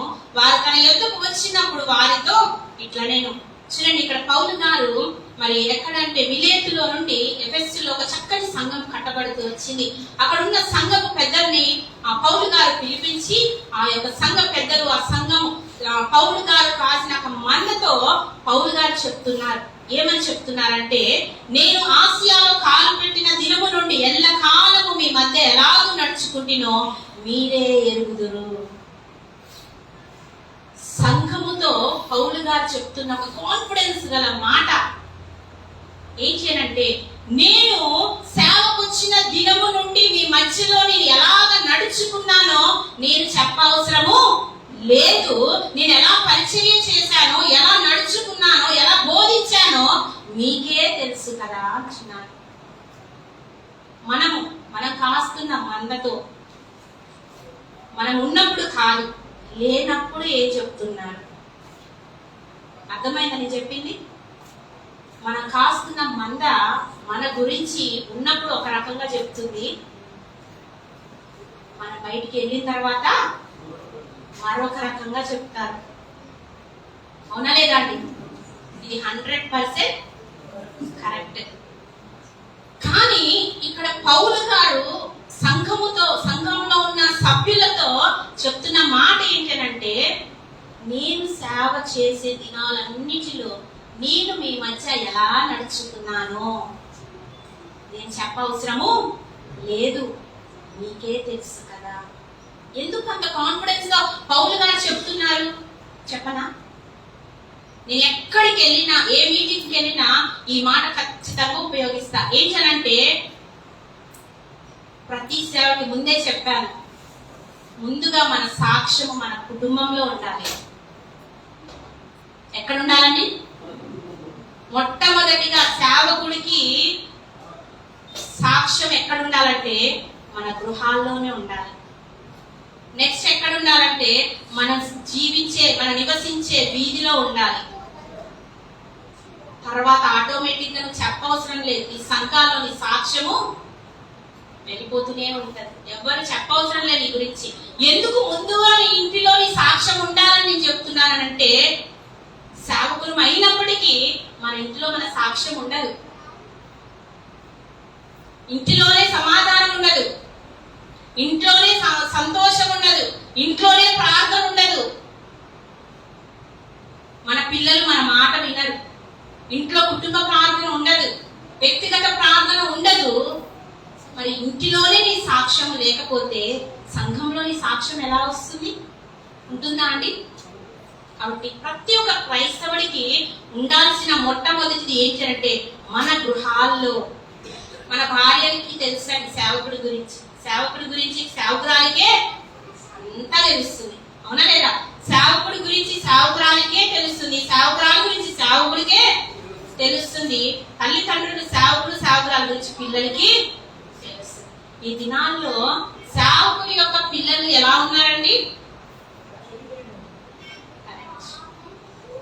మాట వినని వారిగా, వ్యసనాలకు బానిసైన రీతిగా, ఇష్టానుసారమైన జీవితంలో సేవకుల యొక్క పిల్లలు తిరుగుతున్నారు, ఉంటున్నారు. ఎందుకు అంటే మన కుటుంబాల్లో మనకే సాక్ష్యం ఉండట్లేదు కాబట్టి మన పిల్లలు ఆ స్థితిలో ఉంటున్నారు. మన ఇంటిలో మన సాక్ష్యం కాపాడుకుంటున్నారు. మనం ఇంత కాన్ఫిడెన్స్ తో మనం కాసే మంద ముందు మనం చెప్పగలమా అండి? ఆ కాన్ఫిడెన్స్ ఉంటే దేవునికి మహిమ కలుగును గాక. అందుకే పౌలు గారు క్రీస్తును పోలి నేను నడిచి ఉన్న ప్రకారము. మరి ఈ మాట మనం అనగలమా అండి? అనగలమా? పౌలు గారు అంత కాన్ఫిడెన్స్ తో మాట అనబట్టి పరిశుద్ధ గ్రంథంలో రాశారు అని అంటే ఎంత బలమైన పరిచర్య చేస్తుంటారండి పౌలు గారు. అవునా లేదా? నిజంగా ఈ దినాల్లో మన గృహాల్లోనే మనకు సాక్ష్యం ఉండట్లేదండి. సేవకులుగా ప్రార్థన జీవితం ఉండట్లేదు, భార్యతో సమాధానం ఉండట్లేదు, సంతోషం ఉండట్లేదు, పిల్లలతో మరి ఆ పెంచే విధానంలో ఒక క్రమశిక్షణ కుటుంబంలో ఉండట్లేదు, ఐక్యత ఉండట్లేదు. భార్య ఒక దారైతే, భర్తలో ఒక దారైతే, పిల్లలతో ఒక దారైతూ ఉంది. అలా ఇంట్లో సమాధానం లేకుండా మన పరిశుద్ధ గ్రంథం పట్టుకుని సంఘాల్లోకి వెళ్ళి మనం వాక్యం విత్తితే ఫలిస్తుందా అండి? మన ముందు ఒక రకంగా చెప్పిన మనం కాసేమంతా మనం వెళ్ళిన తర్వాత సేవకుని యొక్క గృహంలోనే సమాధానం లేదని వేరే వాళ్ళకి చెప్తారు. సేవకుని యొక్క పిల్లలే మాట వినలేని పరిస్థితిని మన గురించి చెప్పడం ప్రారంభమవుతుంది. కాబట్టి మొట్టమొదటిగా మన గృహంలో మనకు సాక్ష్యాన్ని కాపాడుకోవాలి. నిత్యము మన గృహంలో సేవకుని యొక్క గృహంలో నుండి ప్రార్థన ధూపము బయటికి వెళ్తూనే ఉండాలండి. ఉదయకాలము లేచిన దగ్గర నుంచి ప్రేమ సమాధానముతో గృహాల్లో ఉండాలి సేవకుని గృహాలు. ఆ రీతిగా ఉంటే మన సంఘాలలో మనం కాసే మంద మన మాట వింటాయి. చెప్పవసరం లేదండి. అదే పౌలు గారు అంటున్నారు, మనం కూడా చెప్పగలము. నేను ఇన్ని సంవత్సరాలు మిమ్మల్ని కాస్తూ మీ మధ్యలో నేను నడుస్తున్నాను, నా గురించి నేను చెప్పవసరం లేదని మనం కాసే మంద ముందు మన కాన్ఫిడెన్స్ తో చెప్పగలం. రెండోది చూద్దామండి.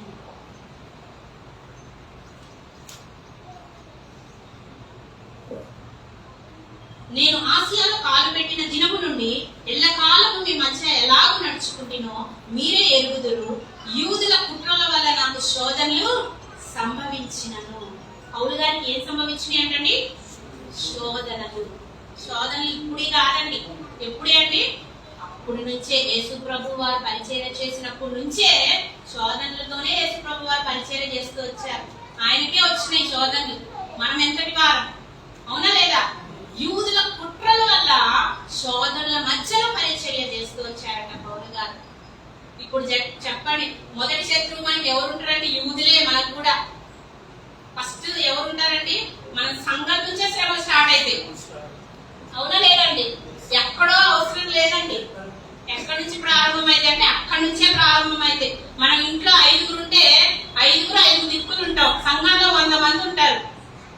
100 మందిని నడిపించగల శక్తి నీకు ఉండాలి. ఎన్ని శోధనలు వచ్చినా, ఎన్ని ఇబ్బందులు వచ్చినా మనం అనుకుంటాము, అమ్మో ఈ శోధన నేను తట్టుకోలేదు, వీళ్ళు ఇట్లా వాళ్ళట్లా అని మన సంఘాన్ని దూషించే వారంగా ఉండకూడదు. అలాంటి శోధనల మధ్యలో కూడా పౌలు గారు ఏం చేశారంటే సేవ చేస్తూ వచ్చారు. ఈ దినాల్లో సేవకులు శోధనలు తట్టుకుంటూ సేవ చేయలేకపోతున్నారు, ఇష్టపడట్లేదు. ఇప్పుడున్న సేవకులకి ఎలాంటి పరిచర్య కావాలి అంటే కంఫర్ట్ పరిచర్య కావాలి. ఎలాంటి పరిచర్య అండి? మీరేమన్నా అనుకోండి, నేను మాత్రం చెప్పేది చెప్తాను. ఎలాంటి పరిచర్య ఇష్టపడుతున్నారు? కంఫర్ట్ పరిచర్య కావాలి. పౌలు గారు శోధనలకి ఎదురెళ్ళి సంఘాన్ని నిర్మిస్తూ వచ్చాడండి. హల్లెలూయా. కానీ మన పరిచర్య ఎలా ఉంది? మనం కంఫర్ట్ పరిచర్యని ఆశిస్తున్నామా? ఈ దినాల్లో కంఫర్ట్ లేకుండా మనం పరిచర్యకి వెళ్ళలేకపోతున్నామండి. అవునా లేదా? నేను ఒక విషయం చెప్పాలనుకుంటున్నాను. ఏంటంటే యేసు ప్రభు వారు 33.5 సంవత్సరాలు జీవించారు. 3.5 సంవత్సరాలు సేవ చేస్తూ వచ్చారు యేసు ప్రభు వారు. అవునా లేదండి? ఏ కంఫర్ట్ జోన్ లో ఉండి యేసు ప్రభు వారు సేవ చేశారండి? ట్రాన్స్పోర్టేషన్ ఉందా? రోడ్వేస్ ఉన్నాయా? కార్లు ఉన్నాయా? 3.5 సంవత్సరాలు నడక ద్వారా, గాడిద ద్వారా, ఓడల ద్వారా, అవునా లేదండి, నీటి ద్వారా అలాగ పరిచర్య చేస్తూనే ఎంత పరిచర్య చేశారండి. ఎంతమందిని రక్షించారు, ఎంతమంది నరకము నుండి పరలోకం వైపు నడిపిస్తూ వచ్చారు, ఎంతమంది శిష్యులుగా చేస్తూ వచ్చారు. కేవలం 3.5 సంవత్సరాల్లోని యేసు ప్రభు వారు అంత సేవ చేస్తే, పాస్టర్ గారు మీ పరిచర్య ఎన్ని సంవత్సరాలంటే 10, 20, 30, 40 అని చెప్తామా లేమా అండి? ఎంతమందిని శిష్యులుగా చేశాము, ఎంతమంది ఆత్మలని నరకం నుండి పరలోకం వైపు మనం లాగాము. యేసు ప్రభు వారు నరక ద్వారా చేసిన పరిచర్య కంటే ఇప్పుడు ఎంతో సౌకర్యమైన పరిచర్యను. ఒకవేళ యేసు ప్రభు వారే అప్పటి నుంచి పరిచర్య చేసుకుంటూ వచ్చారనుకోండి, ఇప్పటి వరకు తలకిందలు అయిపోయేది. ఎవరు కూడా నరకానికి వెళ్ళే వాళ్ళు కాదేమో, అందరూ పరలోకానికి వెళ్ళిపోయేవాళ్ళు యేసు ప్రభు వారు వెనకాల. అవునా లేదండి? కానీ మనం ఇన్ని సంవత్సరాల నుంచి ఎంత ఎక్స్పీరియన్స్ సేవకులమని మనం చెప్పుకుంటున్నాం. మనం ఒట్టివారం, మట్టివారం, దేనికి పనికిరాని వంటి వారం. మనం జీరో అండి ఈ లోకంలో. కానీ నేను ఒకటి చెప్తాను, ఈ లోకంలో మన పిల్లలకి ఉద్యోగాలు చేయాలి, ఏదో ఒక మంచి ఉద్యోగంలో ఉండాలి అని ఆశపడి ఈ లోకమైన ఉద్యోగాల కొరకు మనము ప్రయాసపడుతున్నాం. పిల్లల విషయంలో వాడు పుట్టినప్పుడే వీడు ఇంజనీర్ అయిపోవాలా, పుట్టినప్పుడే డాక్టర్ అయిపోవాలని ముందే మనము, కానీ సేవకుడు అవ్వాలి అని ఎవరైనా అంటారండి? కదండి. కానీ ఈ లోకం శాశ్వతం కాదని దేవుడే చెప్పాడు. మరి ఈ లోకంలో ఉన్న వాటి కొరకు ఎందుకు మనం అంత ఆయాసపడుతున్నాం, శ్రమ పడుతున్నాం? ఈ ఉద్యోగం చేస్తే నెల జీతం వస్తుందండి మనకి, కానీ మనం అందరం గన్యలోమని ఎందుకన్నామో తెలుసా? మనం చేసేది హెవెన్లీ జాబ్, పరలోకపు ఉద్యోగం మనం చేస్తున్నాం. హల్లెలూయా. అప్పుడు సేవ సాగుతా ఎట్లయితుందండి? అవుతుందా? పరలోకపు ఉద్యోగం మనం చేస్తున్నాము. ఆ ఉద్యోగానికి తగిన జీతము దేవుడు ఒక దినాన నీకు, నాకు, మనందరికీ ఇయ్యబోతున్నాడు. హల్లెలూయా. ఇస్తాడని నమ్ముతున్నారా? ఖచ్చితంగా జీతం దేవుడు ఇయ్యబోతున్నాడు. మరి ఎందుకండి మనము సోదరులకి ఎదురెళ్ళి మనం సేవ చేయలేకపోతున్నాం? పౌలు గారు అంటున్నారు, యూదుల కుట్ర వల్ల నాకు శోధనలు కలిగించవచ్చు. మనము ఆ రకంగా శోధనలు ఎదుర్కొని మనం సేవ చేయాలి. నేను సేవకి దేవుడు నన్ను పిలిచినప్పుడు అప్పుడు అనుభవం లేదు. పిలిచి నాతో ఒక విషయం చెప్తూ వచ్చాడు. పలానా చోటకి నువ్వు వెళ్ళు అన్నాడు. వెళ్ళానండి. వెళ్ళిన తర్వాత తెలియని ఊరు, తెలియని ప్రదేశం, తెలియని వ్యక్తుల మధ్యలోకి దేవుడు వెళ్ళు అన్నాడు. వెళ్తూ వచ్చాను. ఏమి చేయలేని పరిస్థితి. కొత్తగా 10 సంవత్సరాలు అయినా కూడా ఒక ఎక్స్పీరియన్స్ వచ్చేది, ఎవరితో ఇట్లా మాట్లాడాలో నాకు తెలిసేది. కానీ కొత్తలో సేవకి పిలిచిన కొత్తలో దేవుడు ప్రదేశానికి వెళ్ళమన్నాడు. వెళ్ళాను. అక్కడికి వెళ్ళి ఏం చేయాలో తెలియట్లేదు. ఇట్లనే ఒక అరుగు ఉంటే, అక్కడ ఒక మోరి ఉంటే ఆ మోరి మీద కూర్చొని ఉన్నాను. ఒక యవనస్తుడు వెళ్తున్నాడండి. వెనక నుంచి దేవుని స్వరం వినిపిస్తుంది. ఏంటంటే, ఆ కుమారుడికి సువార్త. నార్మల్ గా ఉంటే చెప్పేదాన్నేమోనండి, తర్వాత సంగతి. ఆయన అయ్యప్ప మాలేసుకుని పోతున్నాడు. వాళ్ళని కదిలిస్తే మన సువార్త కాదు, మనకే సువార్త చెప్పేసి మనల్ని కూడా అలా వేసి పంపించేస్తారు. భయం వేసిపోయింది. ఏమి మాట్లాడలేదండి, మౌనంగా ఉండిపోయి ఆ కుమారుడు వెళ్ళే వరకు అట్లనే చూస్తున్నా. వెళ్ళిపోయిన ప్రభా, వేరే వాళ్ళకి చెప్పమన్నా చెప్పేదాన్ని, ఇలాంటి వ్యక్తికి నన్ను సువార్త చెప్పమంటావేంటి అన్నప్పుడు మౌనం అయిపోయాడు. సమాధానం ఏమీ లేదు. కానీ ఆ కుమారుడికి ఏం అవసరం ఉందో దేవునికి తెలుసు. కానీ ఆ విషయం మనకి తెలియదు. రీతిగా వెళ్ళిపోతూ వచ్చాడు, నేను కూడా వెళ్ళిపోతూ వచ్చాను. దేవుని మహాకృప ఏంటంటే ఆ దినాల్లో ప్రార్థన చేసి స్వస్థతలు జరుగుతూ వచ్చాయి. ఆ విషయం తెలుసుకొని అక్కడ ఒక సిస్టర్ గారు వచ్చారు అని చెప్పి ఆ కుమారుడు నా దగ్గరికి రావడం జరుగుతూ వచ్చింది. అప్పుడు వెంటనే మనసులో, ప్రభా నేను ఆ కుమారుడితో మాట్లాడలేదని ఆ కుమారుడిని నా దగ్గరికి నడిపించావా అని నేను అనుకున్నాను. కానీ ఆ కుమారుడు ఎంత ఇబ్బందుల్లో ఉన్నాడంటే తన తండ్రి మరణాపాయ స్థితిలో ఉంటూ వచ్చాడు.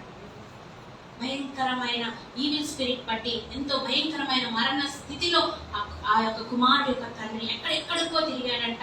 ఎన్నో వేలు ఖర్చు పెడుతూ వచ్చాడు. చివరికి నా గురించి తెలుసుకొని అక్కడికి వస్తూ వచ్చాడు. నిజంగా ఆ దినానే నేను అనుకుంటా, దేవుడు ఎప్పుడైతే చెప్పాడో అప్పుడే నేను ఆ కుమారుడితో మాట్లాడినప్పుడు దేవుడిచ్చే ఆశీర్వాదం ఇంకో రకంగా ఉండేది. అవునా లేదండి? అబ్రహాం గారు ఎందుకు, అబ్రహామా నువ్వు లేచి అక్కడికి పోవాలని మంచిగా గుడారం వేసుకొని పూల మొక్కలు పెంచుకొని అన్ని సాఫ్ చేసుకొని ఇల్లంతా మంచిగా పెట్టుకోగానే ఏమనేవాడు దేవుడు? మళ్ళీ లేచి ఇంకో దగ్గరికి పో అంటే, అబ్రహాం ఇంత చక్కగా ఇల్లు కట్టుకున్నాను, గుడారం వేసుకున్నానయ్యా, చక్కగా నీటికి పెట్టుకున్నాను, ఇప్పుడే పోమంటావేంటి అని అన్నాడా? వెంటనే వెళ్ళిపోయాడు. కాబట్టి అబ్రహాం గారిని ఆ రీతిగా ఆశీర్వదించాడు. మనం వింటామంటే ఒక్కసారి నన్ను 3 సార్లు పిలిచే వరకు నేను దేవునికి లోబడలేదు. అది మొదటిసారి పిలిచినప్పుడే నేను లోబడి వచ్చుంటే నన్ను ఇంకా ఉన్నతమైన స్థితిలో దేవుడు ఆయన ఇప్పుడు ఏమి ఉన్నతమైన స్థితిలో పెట్టలేదు అని అనట్లేదు నేను. కానీ దాని యొక్క ఆశీర్వాదము వేరు, దీని యొక్క ఆశీర్వాదము వేరు. ఆ కుమారుడితో వెళ్ళాను, తన తండ్రికి ప్రార్థన చేశాను. దేవుడు గొప్ప విడుదలను అనుగ్రహిస్తూ వచ్చాడు. వాళ్ళు పద్మశాలీస్ అండి, ఇప్పటికీ నాతో టచ్ లోనే ఉంటారండి. ఇప్పటికీ ఆ తండ్రి చక్కగా ఉన్నాడు, డ్యూటీ చేసుకుంటున్నాడు, చక్కగా ఆరోగ్యవంతుడిగా ఉంటూ వచ్చాడు. ఆ కుటుంబం ఇప్పటికీ కూడా నన్ను వదిలిపెట్టదండి. ఎక్కడికి వెళ్ళినా కూడా నన్ను పలకరిస్తూ ఉంటది ఫోన్ ద్వారా. ఇలాంటి కార్యాలు దేవుడు అనేకంగా చేస్తూ వచ్చాడు. మనం అనుకుంటాం ఏంటిరా ఈ శోధన అనుకుంటాం, ఎందుకురా ఈ శ్రమలు. దేవుడిని సేవకు పిలిచినాడు, ఆహారం లేకుండా చేశాడు 3 నెలలు. నాకు అసలే కొంచెం నేను టైంకి ఉండాలండి నాకు. కానీ 3 నెలలు దేవుడు ఏం చేశాడు? ఆహారం లేకుండా చేశాడు. మా తల్లిదండ్రులు 30 కిలోమీటర్లే, కానీ ఒక్క పూట కూడా నేను పస్తుతో అయినా ఉన్నాను. కానీ ఏ రోజు ఇంటికి, మాది చిన్నప్పటి నుంచి కూడా రాయల్ ఫ్యామిలీ అండి, కింద మట్టి అంటకుండా పెరిగాను. ఎక్కడైనా మట్టి అంటితే మా అమ్మని అరిచేదాన్ని. దేవుడు ఎక్కడ పెట్టాడో తెలుసా? మట్టిలో పడుకోబెట్టాడు. నేను అందుకే చెప్తా, మనం సేవకు వస్తే 0 అయిపోవాలి, దేని మీద ఆశ ఉండకూడదు.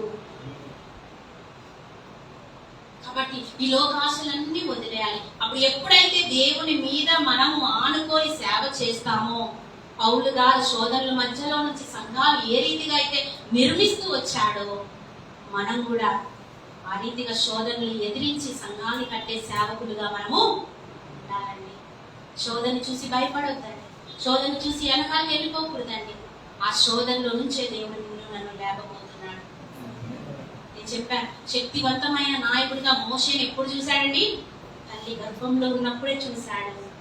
ఇశ్రాయేలు ప్రజల్ని నడిపించి శక్తివంతమైన నాయకుడు మోషే అని గుర్తించి మోషేని ఎక్కడైతే ప్రాణహాని ఉందో అక్కడే పెడుతూ వచ్చాడు. మనల్ని కూడా ఆ రీతిగానే పెడతాడు. ఎక్కడ అపాయం జరుగుతుందో, ఎక్కడ కీడు ఉంటుందో, ఎక్కడ శోధన ఉంటుందో, ఎక్కడ శ్రమలు ఉంటాయో మనల్ని అక్కడ పెట్టే వాడుకుంటాడండి దేవుడు. అవునా లేదా? కాబట్టి శ్రమలలో నుంచి, శోధనలో నుంచి, కష్టాల నుంచి మనం సంఘాన్ని నడిపించాలి. కాబట్టి పౌలు గారు శోధనల మధ్యలో పరిచయం చేస్తూ వచ్చారు. 3వదిగా కన్నీళ్లను విడిచుచు పూర్ణమైన వినయ భావముతో నేను ఎలాగో ప్రభువును సేవించుతినో నీకే తెలియదు కదా. 2వది శోధనల మధ్యలో నుంచి సేవ చేస్తూ వచ్చాడు. 3వది శ్రమల మధ్యలో నుంచి, కన్నీళ్ళ మధ్యలో నుంచి కన్నీళ్లు కారుస్తూ సేవ చేస్తూ వచ్చాడు. నేను ఒక ఉదాహరణ చెప్పాలని ఆశపడుతున్నాను. ఇందాక మనం శోధనలు ఎవ్వరు కూడా ఇష్టపడవు, అవునా లేదా? కంఫర్ట్ పరిచర్య కావాలని చెప్పుకున్నాము. చూడండి, ఈ కన్నీళ్ళకిను ఈ కథకు ఒక చిన్న ఉదాహరణ చెప్పాలి. శోధనలకి కన్నీళ్ళకి మధ్యలో ఒక ఉదాహరణ చెప్పాలని ఆశపడుతున్నాను. ఇట్లనే మనలాగే ఒక సేవకుడు ఉన్నారంట. ఆ సేవకుడు సంఘంలో ప్రకటన చేశారంట. ఏమనంటే, యేసు ప్రభు వారు సిలువ మోస్తూ వచ్చారు. ఆ సిలువ ఎంత ఎత్తుందో, ఎంత బరువు ఉందో, ఎలాగుందో నేను కూడా అలాగే చేపిస్తాను. ఆ సిలువను మోసుకొని ఒక కాంపిటీషన్ లాగా సిలువను మోసుకొని ఒక ప్రదేశం నుంచి ఇంకొక ప్రదేశంకి వెళ్ళిన వారికి ఎవరైతే మొదటిగా ఆ సిలువను మోసుకొని ముందుకు వెళ్తారో, ఫస్ట్ వస్తారో వారికి విలువైన బహుమతిని ఇస్తానని ఆ సేవకుడు ప్రకటన చేశారట సంఘంలో. ఎవ్వరు కూడా ముందుకు రావట్లేదంటండి. దేనికోసం? సిలువను మోయడం వరకు ఎవ్వరు కూడా ముందుకు రావట్లేదంట. అందులోకి ఆ సంఘంలో నుంచి 2 యవనస్తులు ఆ సిలువను మోయటం కొరకు ముందుకు వచ్చారంట. చూసిన తర్వాత ఒక 2 యవనస్తులు వచ్చారంట. వచ్చి, అయ్యగారు మేమిద్దరం కాంపిటీషన్ లో పాల్గొంటామని చెప్పి అన్నప్పుడు, యేసు ప్రభు వారు ఎలాంటి సిలువను మోసారో, ఎంత బరువు, ఎంత వెయిట్, ఎంత హైట్ ఉందో అలాంటి సిలువని 2 సిలువల్ని చేపించారంట. కాంపిటీషన్ ప్రారంభం అవుతూ వచ్చిందంట. అలా సిలువను మోసుకొని వెళ్తూ ఉన్నారంట. మొదటి వ్యక్తి, రెండో వ్యక్తి అనుకుందాం. అందులో మొదటి వ్యక్తి, రెండో వ్యక్తి అలా వెళ్తూ ఉన్నప్పుడు రెండో వ్యక్తి అన్నాడంట, అయ్యా నాకు సిలువ బరువు అవుతుంది, ఏం చేయాలో చెప్పు అన్నాడంట మొదటి వ్యక్తితో. అంటే మొదటి వ్యక్తి అన్నాడంట, ఏమో నాకు తెలియదు అని అన్నప్పుడు రెండో వ్యక్తి అన్నాడంట, ఈ సిలువని ఒక 7 అడుగులు ఉంది అనుకోండి, సిలువ అనుకుందాం సపోజ్. ఆ 7 అడుగుల్ని ఒక 2 అడుగులు కట్ చేస్తే వెయిట్ తగ్గుతుంది కదా అన్నాడట రెండో వ్యక్తి. నీ ఇష్టము అన్నాడట మొదటి వ్యక్తి. అప్పుడు ఆ సిలువని దించుకొని 2 అడుగులు ఆ సిలువని కట్ చేశాడంట. కట్ చేసి ఎత్తుకున్నాడంట. ఎత్తుకుంటే అమ్మయ్య బరువు తగ్గింది అనుకుని మోయడం ప్రారంభించాడంట. మళ్ళీ ఇద్దరు వెళ్తూ ఉన్నారు. కొంత దూరం అయిన తర్వాత రెండో వ్యక్తికి మళ్ళీ బరువు అయిందంట. మళ్ళీ మొదటి వ్యక్తితో అన్నాడంట, అయ్యా మళ్ళీ బరువు అవుతుంది, ఏం చేయాలి అన్నప్పుడు, నీ ఇష్టం అన్నప్పుడు మళ్ళీ 1 అడుగు కట్ చేసుకున్నాడట సిలువని. ఇప్పుడు ఎన్ని అడుగులైంది? 7 అడుగులది. ఎన్ని అడుగులైందండి? మళ్ళీ కొంచెం దూరం వెళ్ళానంట. మొదటి వ్యక్తి ఆ సిలువని అట్లనే కష్టపడి కింద పడి రక్తాలు కాచుకుంటూ మరి అలా మోస్తూనే వెళ్తున్నాడు. మరి రెండో వ్యక్తి దాన్ని కట్ చేసుకుంటూ మొదటిసారి 2 అడుగులు కట్ చేశాడు. మరి ఫస్ట్ సారి 2 అడుగులు కట్ చేశాడు. రెండోసారి 1 అడుగు కట్ చేస్తూ వచ్చాడు. మళ్ళీ కొంచెం దూరం వెళ్ళిన తర్వాత అమ్మో ఇంకా భారం అవుతుందని ఇంకొక అడుగు కట్ చేస్తూ వచ్చాడు. ఇప్పుడు 7 అడుగుల సిలువ ఎంత అయిందండి? 3 అడుగులు అయింది. అమ్మయ్య తగ్గింది బరువు అనుకుని హాయిగా వెళ్తూ ఉన్నాడంట. కొంచెం దూరం వెళ్ళిన తర్వాత ఒక కాలువ వచ్చిందంట. నీళ్లు ప్రవహించే ఒక నది వచ్చిందంట. కాలువ అనుకుందాం. బాగా ఫోర్స్ తో ఆ కాలువ ప్రవహిస్తూ వచ్చిందంట. అప్పుడు ఇద్దరు అక్కడికి వచ్చి ఆగారంట. ఏం చేయాలి అంటున్నప్పుడు ఫస్ట్ వ్యక్తికి ఒక ఐడియా వచ్చిందంట. ఏంటనంటే, సిలువ ఎన్ని అడుగులండి? ఆ కాలువ 5 అడుగులు ఉందంట. ఏం చేశాడండి? ఆ సిలువని అటు ఇటు వేసి ఆ సిలువ పై నుంచి వెళ్ళి ఆ ఒడ్డుకెళ్ళి సిలువను మోసుకుంటూ వెళ్ళిపోయాడు. రెండో వ్యక్తి వేయటానికి ప్రయత్నం చేసిన ఆ సిలువ ఎటు సరిపోలేదు. అప్పుడు ఆ రెండో వ్యక్తి ఆ చిన్న సిలువను పట్టుకుని తిరిగి వెళ్ళిపోతూ వచ్చాడు. ఎప్పుడైతే కష్టమైన సిలువను మోసాడో, రక్తం కారుతున్న సిలువను మోసాడో, బరువైన సిలువను మోసాడో, శ్రమలోంచి సిలువ మోసాడో, నీకు శ్రమల నాటి ఆ నీళ్లు ప్రవహించినప్పటికీ కూడా అందులో కూడా దేవుడు కాపాడుతూ వచ్చాడు. ఆ కుమారుడికి విలువైన బహుమతి తీసుకోవడానికి ఆ కుమారుడికి అర్హత ఇస్తూ వచ్చాడు. ఇదెందుకు చెప్తున్నానంటే, సేవ సావు కాదండి. ఎన్ని కష్టాలు వచ్చినా, బాధలు వచ్చినా, ఇబ్బందులు వచ్చినా, ఎంతటి ఒత్తిడి వచ్చినా ఆ సిలువని అందులో నుంచి కాపాడడం నేర్పిస్తుంది. దేవునికి సహాయం చేయడం నేర్పిస్తుంది. దేవుడిచ్చే బహుమతి కొరకు మనము ముందుకు వెళ్ళిపోవాలండి. శ్రమలు వచ్చినా ఒకవేళ మనం భారం అనుకొని ఆ రెండో వ్యక్తిలాగా మనం చేశామనుకోండి, తిరిగి మనము చేరుకోవాల్సిన ప్రదేశానికి. కాబట్టి సిలువ మనకి నేర్పించేది ఏంటంటే శ్రమలే. నన్ను దేవుడు ఎందుకు ఏర్పరచుకున్నాడు అంటే, లక్షలాది మందిని కనాను అనే పరలోకానికి నడిపించడం కొరకే. హల్లెలూయా. ఈ ఐగుప్తి అనే ఈ లోకము నుండి కనాను అనే పరలోకానికి లక్షలాది ప్రజల్ని నడిపించడం కొరకే నిన్ను నన్ను ఏర్పరచుకున్నాడు ఆ దేవుడు. కాబట్టి సేవ సాగుతో చేయొద్దని, అది ఒక ధన్యత కలిగి చేయాలని, ఒక పట్టుదలకి కలిగి, శోధనలో నుంచి పౌలు గారు ఏ రీతిగా అయితే సంఘాన్ని నిర్మిస్తూ వచ్చాడో, శోధనలో నుంచి కన్నీరు విడుస్తూ ఏ రీతిగా అయితే చేస్తూ వచ్చాడో ఆ రీతిగా మనం చేయగలిగితే అంత ధన్యులము మనకెవరు ఉండరండి. కన్నీళ్లతో సంఘము కొరకు నువ్వు కన్నీరు కారుస్తున్నావా? పౌలు గారిని హింసించినప్పటికీ, బాధ పెట్టినప్పటికీ పౌలు గారు ఏం చేశారంటే కన్నీళ్లు కారుస్తూ ప్రార్థన చేశారంట. చూడండి, అదే అధ్యాయం 36వ వచనం. అతడు ఎలాగూ చెప్పి మోకాళ్ళుని వారందరితో ప్రార్థన చేశారు.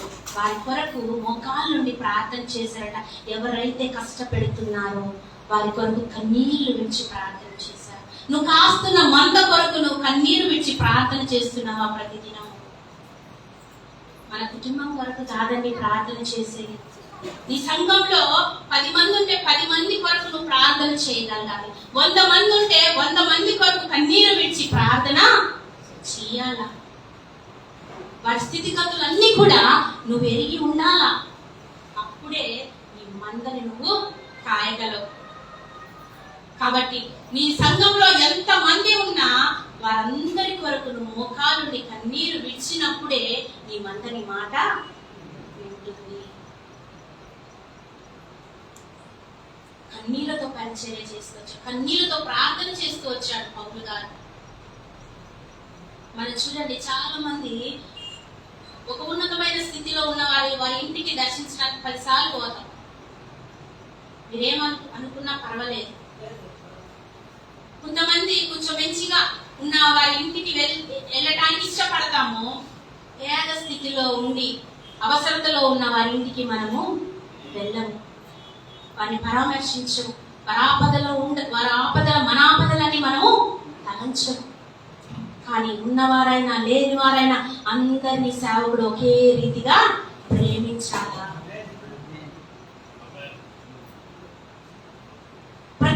ప్రతి ఇంటికి, ప్రతి గృహాన్ని మనం దర్శించాలా. వారి ఇంట్లో శ్రమ అంటే మన ఇంట్లో శ్రమ లాగా మనము తలంచాలి. వారికి ఏమన్నా అయితే సేవకుడుగా ఫస్ట్ వాళ్ళ బంధువుల కంటే ముందుగా మనము వారి ఇంట్లో ఉండాలి. మా సంఘంలో ఎవరికైనా అయితే నా ఇంటి నుంచి జావ పోతుంది, అన్నం పోతుంది, ఈ పోతుంది, అన్ని పోతాయి. సేవకుడు ఒక్కడే వెళ్ళకూడదండి పలకరించడానికి, సేవకురాలతో పోవాలా. ఈ మధ్య సేవకులు ఒక్కలే వెళ్తున్నారు, కానీ ఎక్కడికి వెళ్ళినా సేవకురాలతో వెళ్తేనే సంఘంలో స్త్రీలకి ఏదైనా అవసరం అంటే సేవకుడితో చెప్పుకోలేని పరిస్థితులు. సేవకురాలు ఇంట్లో ఉండి ఏం చేస్తారండి? ఎప్పుడైతే సేవకుడికి సేవకురాలు సపోర్ట్ చేస్తేనే ఆ సేవ ఇంకా వర్ధిల్లుతుంది. ఎక్కడికి వెళ్ళినా ఇద్దరు కలిసి వెళ్ళి సేవ చేయాలి. ఇంట్లో కూర్చుంటే సేవకురాలు అనరండి. ఈ సంఘంలో నేను చెప్పాను, నేను మీ ముందు ఏ రీతిగా పరిచర్య చేశానో నడిచానో మీరే తెలుసు, మీకే తెలుసు, నేను చెప్పవసరం లేదు. కాబట్టి మనం కుటుంబంతో సేవకురాలుగా కలిసి కుటుంబంలోనికి వెళ్ళి వారి కష్టాలు, శ్రమలు, బాధలు, సంతోషం ఏదొచ్చినా మొట్టమొదటిగా నువ్వు ఆ ఇంటిలో ఉన్నప్పుడు, కుటుంబంతో ఉన్నప్పుడు నీ గురించి వేరే వాళ్ళు చెప్పుకునే స్థితికి రారండి. నీ సాక్ష్యము ఆటోమేటిక్గా నీ సంఘంలో వర్ధిల్లుతూనే ఉంటుంది. హల్లెలూయా. కాబట్టి నీ మందని నువ్వు ఏ రీతిగా కాస్తున్నావు? కన్నీళ్లతో కాస్తున్నావా? మన కాపరులం. సంఘం ఎవరండి? గొర్రెలు. అవునా లేదా? కాపరి గొర్రెలు కాస్తుందా? గొర్రెలు కాపరిని కాస్తుందా అండి? కదా. మరి సంఘం మమ్మల్ని పోషించట్లేదు, చూడట్లేదు, ఏం చేయట్లేదు అంటారు. గొర్రెలు కాపరిని చూస్తుందా? కాపరి గొర్రెల్ని చూస్తుందా? కాపరి గొర్రెల్ని మేపాలి. అప్పుడు ఆటోమేటిక్ గా చెప్పవసరం లేదు. మనము యజమానికి ఏది కావాలో అవి ఇస్తూనే ఉంటాయి. అవునా లేదా?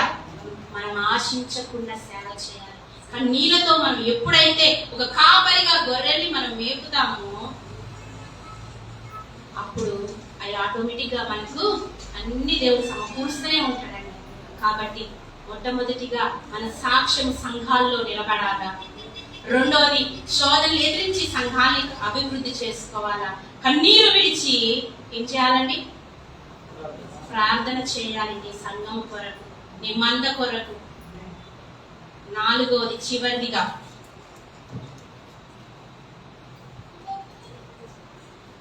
ప్రభు కన్నీళ్లు విడిచుచు పూర్ణమైన వినయ భావముతో నేను ఎలాగూ ప్రభువుని సేవించుచుంటినో మీకే వినయము.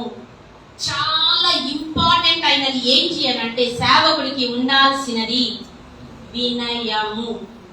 నీ దగ్గర వినయము లేకపోతే మొదటి శత్రువు దేవుడు అవుతాడు. హల్లెలూయా. మొదటి శత్రువు ఎవరండి? దేవుడు అవుతాడు. నీకు తగ్గింపు ఉండాలి సేవకుడికి.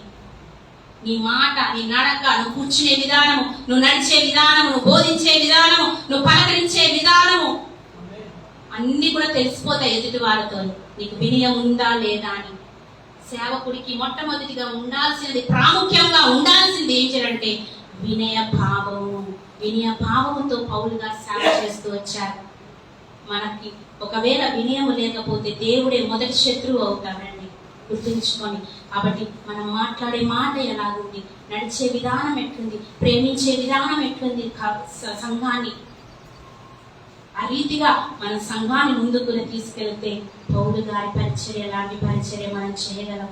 లక్షలాది మందిని కనాను దేశానికి మనం నడిపించగలమండి. ఇది సత్యం.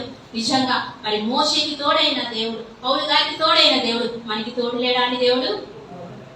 మరి సేవ సావు అవ్వదు. ఎప్పుడు కూడా సావు అనదు. సేవ అంటే ధన్యత అని చెప్పండి ధైర్యంగా.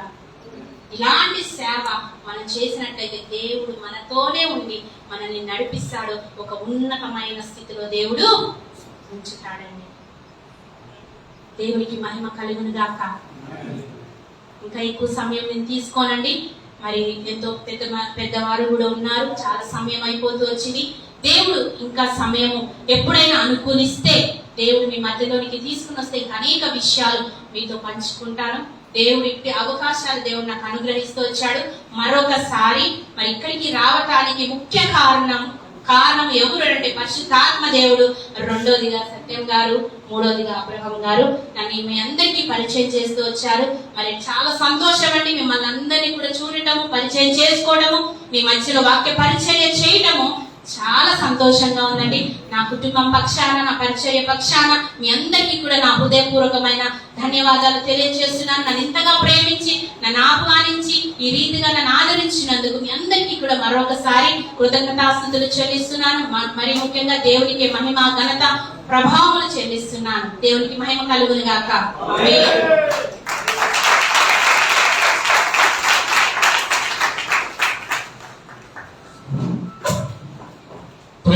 హల్లెలూయా. చక్కటి వర్తమానం అందించి మనల్ని బలపరిచిన దేవుని అవసరాలు అమ్మగారికి మరి ఎల్సీఆర్ తరపున ప్రత్యేకమైన వందనాలు చెల్లిస్తున్నాను. వాక్య నిమిత్తమై మన మధ్యలో జన్మకొట్టు నుంచి వచ్చిన దేవుని దాసులు ఏలియా ప్రార్థన చేస్తాడు.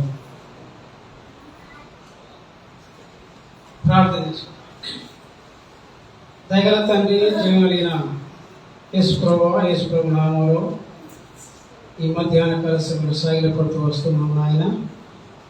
మరీ విశేషంగా నీ దాసరాలను నిలబెట్టుకొని చక్కటి నాయన మాటలను తన నోట ఉంచి మీరు పలికించినందుకై నీకు వందనాలు, స్తోత్రం చెల్లిస్తున్నా. 4 విషయాలను నా తండ్రి బోధించినటువంటి పరిశుద్ధాత్మ దేవుడా నీకు వందనాలు, స్తోత్రం చెల్లిస్తున్నాం. మరి విశేషంగా నాయన తండ్రి, నీ మాటలో సత్యం ఉన్నది, నీ మాటలో జీవం ఉన్నది, నీ మాటలు మమ్మల్ని బ్రతికిస్తాయని సెలవించినటువంటి దేవ కనుక నీ మాటల చేత నాయన తండ్రి మమ్మల్ని బ్రతికించినందుకై నీకు వందనాలు, స్తోత్రం చెల్లిస్తున్నాం. మరి విశేషంగా దాసరాలతో మాట్లాడినటువంటి మాటలు బట్టి వందనాలు, స్తోత్రం చెల్లిస్తూ ఆయన విన్నటువంటి మా హృదయాలు తొలగించుకొని వాటి ప్రకారం జీవించే జీవితం మీరు మాకు అనుగ్రహిస్తున్నామని యేసు నామమున ప్రార్థించి పెట్టుకుంటున్నాం తండ్రి. ప్రార్థించిన దైవ సేవకులకు వందనాలు. చాలా సమయం అయింది కనుక ముందు భోజనం చేస్తాము. తర్వాత మీరు వచ్చిన మేము కూడిక పెట్టిన ఉద్దేశం కొరకు కూడా మాట్లాడి తర్వాత ఆనందంగా ఈ స్థలం నుంచి మనం తెచ్చుకోచేద్దాం. మరి మీ కొరకు మంచి భోజనాలు సిద్ధపరిచాము. దయచేసి నెమ్మదిగా తినండి, ఆలస్యం ఏం లేదు. అందరు తిని సకాలానికి వచ్చినట్లయితే ఒక 20 నిమిషాలల్లా మరి అన్నయ్యను మేడం సన్మానం చేసి తర్వాత చివరి ప్రార్థన ఆశీర్వాదం తీసుకొని స్థలం నుంచి వెళ్ళిపోదాం. దయచేసి మీ కొరకు సైడ్ భోజనాలు సిద్ధపరిచాము, వాటర్ కూడా అక్కడ పెట్టించామండి. నిదానంగా చేయండి.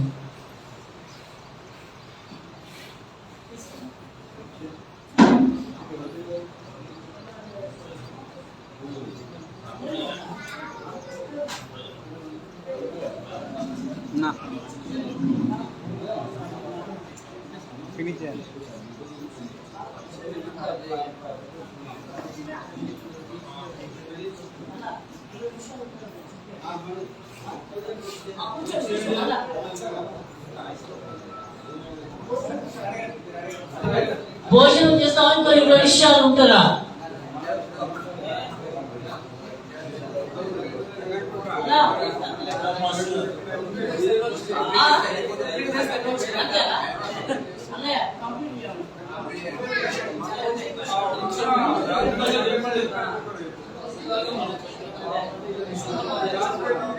భోజనం చేసేస్తే ఫ్రీగా ఒప్పుకోవచ్చు కదా.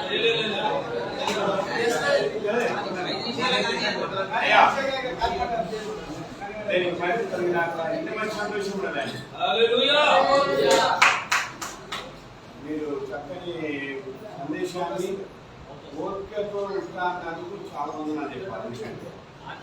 ఎందుకంటే రామోజీ వచ్చిన విషయం ఏంటిది, ఈ బ్యానర్ యొక్క ప్రత్యేకత ఏంటి, బ్యానర్ యొక్క ప్రత్యేకత ఏంటిది అనేది మనం తెలుసుకునే సమయంలో మనం వచ్చి ఉన్నాం. ఆయా స్థలంలో అనేకమైన పాస్టర్ కమిటీలు ఉన్నాయి, వేదికలు ఎన్నో ఉన్నాయి. ఎన్ని వేదికలు ఉన్నా ప్రజలకు మేలుకరమైన వేదిక ఉండేదని మీరు చెప్తే నేను దేనికంటే అనుకుంటా. ఎక్కడ కూడా లేదండి, వరంగల్లా లేదు, చాలా కమిటీలు ఉన్నాయి. చాలా కమిటీలే కానీ ఆ కమిటీలు ఎంతవరకు అంటే కూకునుట, మాట్లాడుకుంటా, వాక్యం చెప్పుకుంటా, సరదాగా భోజనం చేయటం, వెళ్ళిపోవడం అంతే వాళ్ళ పని. దాని పర్యంతరం తర్వాత సేవకుడి యొక్క విధానము, సేవకుడి యొక్క కష్టము, సేవకుడి యొక్క నష్టము, సేవకురాలకున్న నష్టాలు కష్టాల గురించి ఎవరు అడుచుకునే వాళ్ళు లేరు. వారి కుటుంబాన్ని పట్టించుకున్న వారు ఏ ఒక్క వ్యక్తి కూడా లేరండి ఉన్న కమిటీలలో. ఒక సేవకుడు ఏర్పడి ఒక సేవకురాలు పాష్ పని చేసుకుంటారు, ఇళ్ళ గోడలు అనుకుంటారండి. ఆమెను ఆదరించే వాళ్ళు లేరు, ఆమెను ధైర్యపరిచే వాళ్ళు లేరు. అమ్మగారిని, ఆ కుటుంబాన్ని ఆదుకునే వారు ఏ ఒక్క వ్యక్తి లేరు. కలిసినప్పుడు మాత్రం అందరూ సేవకులు కలిసి తిరిగిళ్ళు, కలిసి భోజనం చేసిళ్ళు, కలిసి శాసనం చేసిళ్ళు, కలిసి ఇలాగ వేదిక మీద కూకున్న దినాలనే కానీ సేవకుడు పర్యంతము ఈ లోకాన్ని విడిచిపెట్టి దేవుడు పిలుపందుకు వెళ్ళాక ఆ సేవకురాలు నిరాశ స్థితిలో ఉన్నదండి, ఎవరు ఆదరించలేని స్థితిలో ఉన్నది. నేను ఆ సేవకురాలు చూసిన కొన్ని చోట్ల అన్ని ప్రణాళికలు చూసిన చాలా రోజుల కానీ ఉన్న కమిటీలందరినీ సర్వే చేసిన అడిగిన చాలా కమిటీలను అడిగిన అసలు పొజిషన్ ఏంటిది, ఎలా ఉన్నది. కొంతమంది చనిపోతే 2000 పెట్టే తెచ్చిస్తారు, పెట్టేతో అక్కడి వరకు అతను క్లోజ్ కాదు, మళ్ళా వారి కంటి కానదండి. దేవుడి కృపను బట్టి ఆ రీతి ఉన్నదన్న ఉద్దేశంతో నేను చాలా మందితో అడిగి పెద్దలను తెలుసుకొని కొన్ని ప్రణాళికలు బట్టి తర్వాత నేషనల్ క్రిస్టియన్ రైట్ ఫెడరేషన్ అని ఈ బ్యానర్ చేయవలసింది. దేని చేస్తామంటే క్రైస్తవుల హక్కుల బ్యానర్. ఇప్పుడు ఎక్కడైనా సేవ చేయాలన్నా స్వేచ్ఛ లేదండి. అదే సేవ చేసేందుకు ఎక్కడ కూడా స్వేచ్ఛ లేదు, ఎక్కడ చూసినా అల్లరి, గొడవ, ఇబ్బంది. కానీ మన హక్కులను మనం సాధించుకునే కోసము, మన రైట్స్ మనం సాధించుకునే కోసము ఎవరిష్టాన్ని వారిగా సృష్టించడం కోసము దేవుడు రాజ్యాంగంలో హక్కులు కలిగించింది. రాజ్యాంగంలో మనకు హక్కు కలిగించింది, కానీ కొంతమంది ఏం చేస్తారంటే మనను ఆరాధన చేయకుండా ఇబ్బంది పెడతా ఉన్నదండి. అందుకోసానికే సహోదరుల ఐక్యత కలిగి ఉండట ఎంతో మేలు, ఎంతో మనోహరం. అంటే ఐక్యత అంటాం కానీ తీరా ఐక్యత వచ్చే వరకు మనకు గుంపు ఉండదండి. భావాలు వేరుంటాయి, ఆశయాలు వేరుంటాయి, ఆలోచన వేరుంటది. ఒక తాడి మీకు రాము. దీని యొక్క విజన్ ఏంటంటే అందరిని ఒక తాడి తీసుకురావాలని ఒక ఆలోచన. దేశవ్యాప్తంగా, ప్రపంచవ్యాప్తిగా అన్ని చోట్ల అనేకులను ఐక్యపరుస్తూ, అనేకులను పురుగొల్పుతూ, అనేకులను బలపరుస్తూ, అనేకులకు చేతనిస్తూ ప్రతి చోట కమిటీలు వేస్తాను. మండల కమిటీ, జిల్లా కమిటీ, రాష్ట్ర కమిటీ వేసుకుంటా అందరినీ పురుగొల్పుతాను. ఇలా కమిటీలో జాయిన్ అయిన వారు 1500 కట్టి ఇద్దరు వారి వద్ద జాయిన్ కావాలి. జాయిన్ అయినప్పుడు వారికి ఐడి కార్డు ఇస్తాము, 5 లక్షల ఇన్సూరెన్స్ ఇస్తాము. తర్వాత వారు ఎక్స్పైర్ అయ్యి మనిషి ఎప్పుడు గ్యారెంటీ లేదండి. మనం రాత్రులు పగలాన్ని తిరుగుతాడు సేవలు. ఏ క్షణంలో ఏం జరుగుతుందో తెలియని పరిస్థితి. దేవుని కృపను బట్టి 5 లక్షల ఇన్సూరెన్స్ వారికి భార్య భర్తలు చేయడం ఉంటుంది. సంవత్సరానికి ఒకసారి రెన్యువల్, సంవత్సరానికి ఒకసారి కట్టాలి. మన కట్టడం ఏం లేదు. దాంట్లో ఒకవేళ పెళ్లి అయిన వాళ్ళు, కూతురు పెళ్లి అయింది అనుకో, అప్పుడు ఒక 5,000 ఇస్తామండి. స్పాట్ మాకు ఫోన్ కాల్ రాగానే 5,000 సమాధి అక్కడ ఉండడానికి పట్టుకొని వచ్చిస్తాం అందుబాటులో. లేకపోతే చర్చి ప్రాబ్లము, గొడవలు అయినా అనుకో, ఇక్కడ ఉన్న కమిటీ వాళ్ళతో కాకపోతే తిరిగి మేము అందరం వచ్చి అప్పుడు ఆ సమస్యను సాల్వ్ చేస్తాం. అధికారులతో మాట్లాడతాం. మనకు లాయర్లు ఉన్నారు, పోలీసులు ఉన్నారు, విలేకరులు ఉన్నారు. ఇప్పుడు ఇక్కడ జరిగింది సాయంత్రం రేపటి వరకు యూట్యూబ్లో మనది మొత్తం ప్రోగ్రామ్ అంతా చెప్తుందండి. దేవుడి కృపను బట్టి తర్వాత ఇలా కమిటీ అయినా ఉన్న వారికి, సభ్యులైన వారికి నెలకొక 500 వేతనం కూడా కట్టాలని ప్లాన్ ఉన్నాం. నెలకొక 500. ఇదే రీతిగా పొక్కురుని ఆ నెలకోస కమిటీ మీటింగ్ అయినప్పుడు ఆ మీటింగ్ వచ్చి నెలకొక 500 రూపాయలు వాదిస్తున్నాడు. ఎట్లా వస్తే ఎట్లా పోతాను కాదు, దీనికి సహకారులను కూడా సిద్ధపరచాలని నా యొక్క ఆలోచన. ఇప్పుడు ఇందాక అమ్మగారు, సిస్టర్ గారు చెప్పినట్టు మామూలుగా రాలేదు. చాలా కఠినమైన శ్రమలు, కఠినమైన శ్రమలతో దేవుని సేవకు వచ్చిందండి. నా వాంఛ, నా గురింత ఇతరులకు ఏదో చేయాలి, చేసుకుంటూ నా సొంత సేవ చేసుకుంటూ చాలా మందికి చేతనే తెచ్చుకుంటూ ముందుకెళ్ళిపోవాలనే ఒక ఆశ. నీ నోరు చేసేది ఎవరైనా డబ్బులు ఇస్తారు. కానీ ఇప్పుడు నా పరిచయంలో విశ్వాసం, పేరు మీద నడుపుతాను. ఏమి లేకుండా ప్రారంభిస్తా అన్నిటిని సమకూర్చాడు, ఘనంగా దేవుడు జరిపిస్తాడండి. మామూలుగా జరిగేది. ఇక్కడ దీనికి వ్యతిరేకంగా ఇంకొక ఇక్కడ ఉండవచ్చు కొంతమంది పెడతా ఉన్నారు. పెట్టినా నేను అన్న అభిషేక్ ప్రసాద్ అన్న, ఇదే నుంచి నువ్వు చెప్తే మనకు దేవుడి కార్యము దేవుడే చేసుకుంటాడు, రావాల్సిన వారిని నడిపిస్తాడు, దేవుడు ఘనంగా దేవుడిని జరిపిస్తాడు అని చెప్పిన నేను. ఎందుకంటే పోటాపోటీగా చేసే పని కాదండి దేని పని. స్వార్థం లేని పని, కల్ముషం లేని పని, నిష్కాంతమైన పని చేసేవారే మనం ఉండాలండి. ఎవరు ఆపదనంటే మనం ఆదుకోవాలి, ప్రోత్సహించాలి. దేవుడు వాక్యం చేసిన నిన్ను వాళ్ళని పొడవాన్ని ప్రేమించమంటారు. ప్రేమించే గుణలక్షలు కలిగి ఉండాలని. తర్వాత డిసెంబర్ 23 తారీఖు పెడతాను మీటింగ్, గ్రాండ్ మీటింగ్ పెడతా. దరిదాపు ఒక 1 lakh ఖర్చు పెడతాండి. ఒక 3-4 నెలలు వస్తాయండి. అప్పుడు ఎవరు దగ్గర పోయి ఎవరి దగ్గర డొనేషన్లు కూడా ఎవరి దగ్గర అడిగారు. 3-4-5 రోజులనే జామ అవుతాయి దగ్గర డబ్బులు.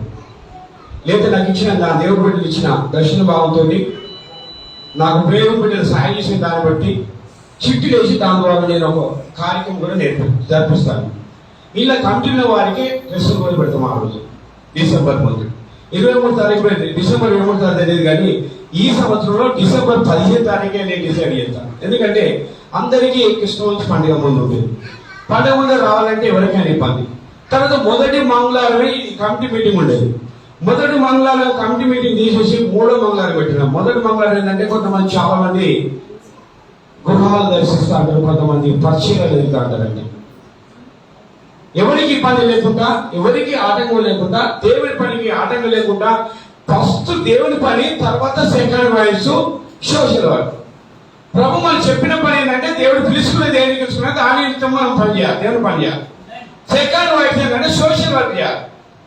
నిత్యము నిరంతరము దేవుని సేవ పెట్టి మనం ఇదే పని చేసేవాళ్ళం మనము ఉండకూడదు. నీతి మంతుడు మాట ఇచ్చిన సినిమా కలిగినా తప్పదు. దేవుని కృపను బట్టి సత్యంగా నేను అడిగినప్పుడు సిస్టర్తో ఒకటిసారి మాట్లాడింది అంతే. సిస్టర్ దూరం ఉన్నా నేను సిస్టర్ నాకు సిస్టర్ కానీ సిస్టర్ మాటలను గమనించిన ప్రతి అబ్రహ్మ సందేశం నేను ప్రార్థన చేద్దాము అని నేను ప్రాముఖ్యం డబ్బు కాదు ముఖ్యం, మనకు ప్రార్థన ముఖ్యమండి. ప్రార్థన ప్రతి పరిస్థితిని మార్చేది, అన్నింటినీ చక్కబెట్టి తీసుకొచ్చి పెడుతుంది మనకి. ప్రార్థన లేకుండా ఏ పని చేసినా వ్యర్థమైంది. దేవుని కృపను బట్టి ఈ రీతి మనం సమకూర్చబడండి ఈరోజు ప్రార్థన ద్వారా. ఇక్కడ మీరు అందరూ చేసిన ప్రార్థన వేదిక నలగించిన వాళ్ళు కూడా చేసిండ్రు. దేవుని కృపను బట్టి దీని ద్వారా ఏది బ్యానర్ ద్వారా ఏదో చెప్పి ఎవరికో దగ్గర డబ్బులు తీసుకునే స్వార్థం లేకుండా ప్రతి వారు ఎవరైనా పెద్ద బిగ్ అమౌంట్ ఇచ్చిన ఇల్లున్న సభ్యులు ప్రతి సభ్యునికి చెందుతండి. ప్రతి సభ్యునికి ఫ్రూట్స్ చెందుతాయి, సేవకులకు చెందుతాయి, సేవకులకు చెందుతాయి. మరొకరు చనిపోయిన నిరంతరము వారితో ఈ కమిటీ వారితో ఉంటుందండి. సేవకులు లేకుండా నిత్యము నిరంతరం సేవకురాలకు అండదండగా ఉంటుంది కమిటీ ఎంసీఆర్ఎఫ్. తర్వాత నిరుపేదమైన వారు ఎవరైనా మ్యారేజ్ చేయలేని వారు ఉంటే ఇది వాస్తవమా కాదా తెలుసుకొని వారి పెళ్లి ఈ కమిటీ ద్వారానే జరిపించడం జరుగుతుందండి. అక్కడ భోజనం ఖర్చు ఎంత అయిందో ఖర్చు పెడతాము. కట్నాల కానుకలు ఏమి వేయమండి, కట్నాల కానుకలు ఏమి ఇవ్వం కానీ భోజనాలు పెడతాం. తర్వాత దేవుని కృపను బట్టి ఏ విషయమునైనా మీకు చేతనిచ్చని కోసం శ్రమల బాధలున్నప్పుడు మీకు ఖచ్చితంగా చేతనిస్తాం. తర్వాత చర్చిల విషయంలో కూడా మనకి సాయం లేకుండా కానీ సహకారాలు తీసుకొచ్చి ఈ కమిటీలో ఉన్న వారికే, వేరే వారికి ఎవరికి లేదు, ఈ కమిటీలో ఉన్న వారికే సాయశక్తిలా సాయం చేయించని ప్లాన్ చేస్తాం. సాయశక్తుల వారికి సాయం విషయానికి ప్లాన్ చేస్తాం. ఎందుకంటే పెట్టే స్తోమత లేకున్నా పెట్టేవారిని చూపెట్టమంటారు. పెట్టేవారిని మనము వెతకాలి. మంచి కార్యాలు చేస్తే వారే వేస్తారు. ఇప్పుడు ఎన్నో కంపెనీలు ఉన్నాయండి వనగల్ల. నేను చేసే కార్యాలను బట్టి చాలా మందిలో అందరిలో దృష్టిలో నిలిచిపోయినా కొంత నన్ను పడగొడదామని ప్లాన్ చేసిండు, కొంత దీన్ని మొత్తానికి లేకుండా భూస్థాపన చేద్దామని ప్లాన్ చేసింది. కానీ తిరిగి వారే వెళ్ళిపోయింది. కానీ ఇది నేను కేవలం నా శక్తి చేత నా సొంత అభిప్రాయంతో నేను ఏర్పడింది కాదండి. ప్రభులతో మాట్లాడి బిడ్డ ఇది ఒక వృక్షముగా ఫలిస్తుంది, అనేక మంది దీని కింద 16 ఫ్రూట్స్ పొందుకుంటారు బిడ్డ అని చెప్పి దేవుడు నాతో మాట్లాడారు. విస్తరిస్తుంది, అనేక ప్రజలు విస్తరిస్తుంది, అనేక మంది అనేక చోట్ల దీనికి చాలా మంది నేను స్వీకరిస్తా, అనేక సహకారి ఉంటే అనేకలను నేను సాయం చేసేదానిగా ఈ కమిటీని నియమించబోతానని ప్రభుత్వంతో మాట్లాడాను. ప్రభుత్వంతో మాట్లాడితే దీన్ని నియమించు.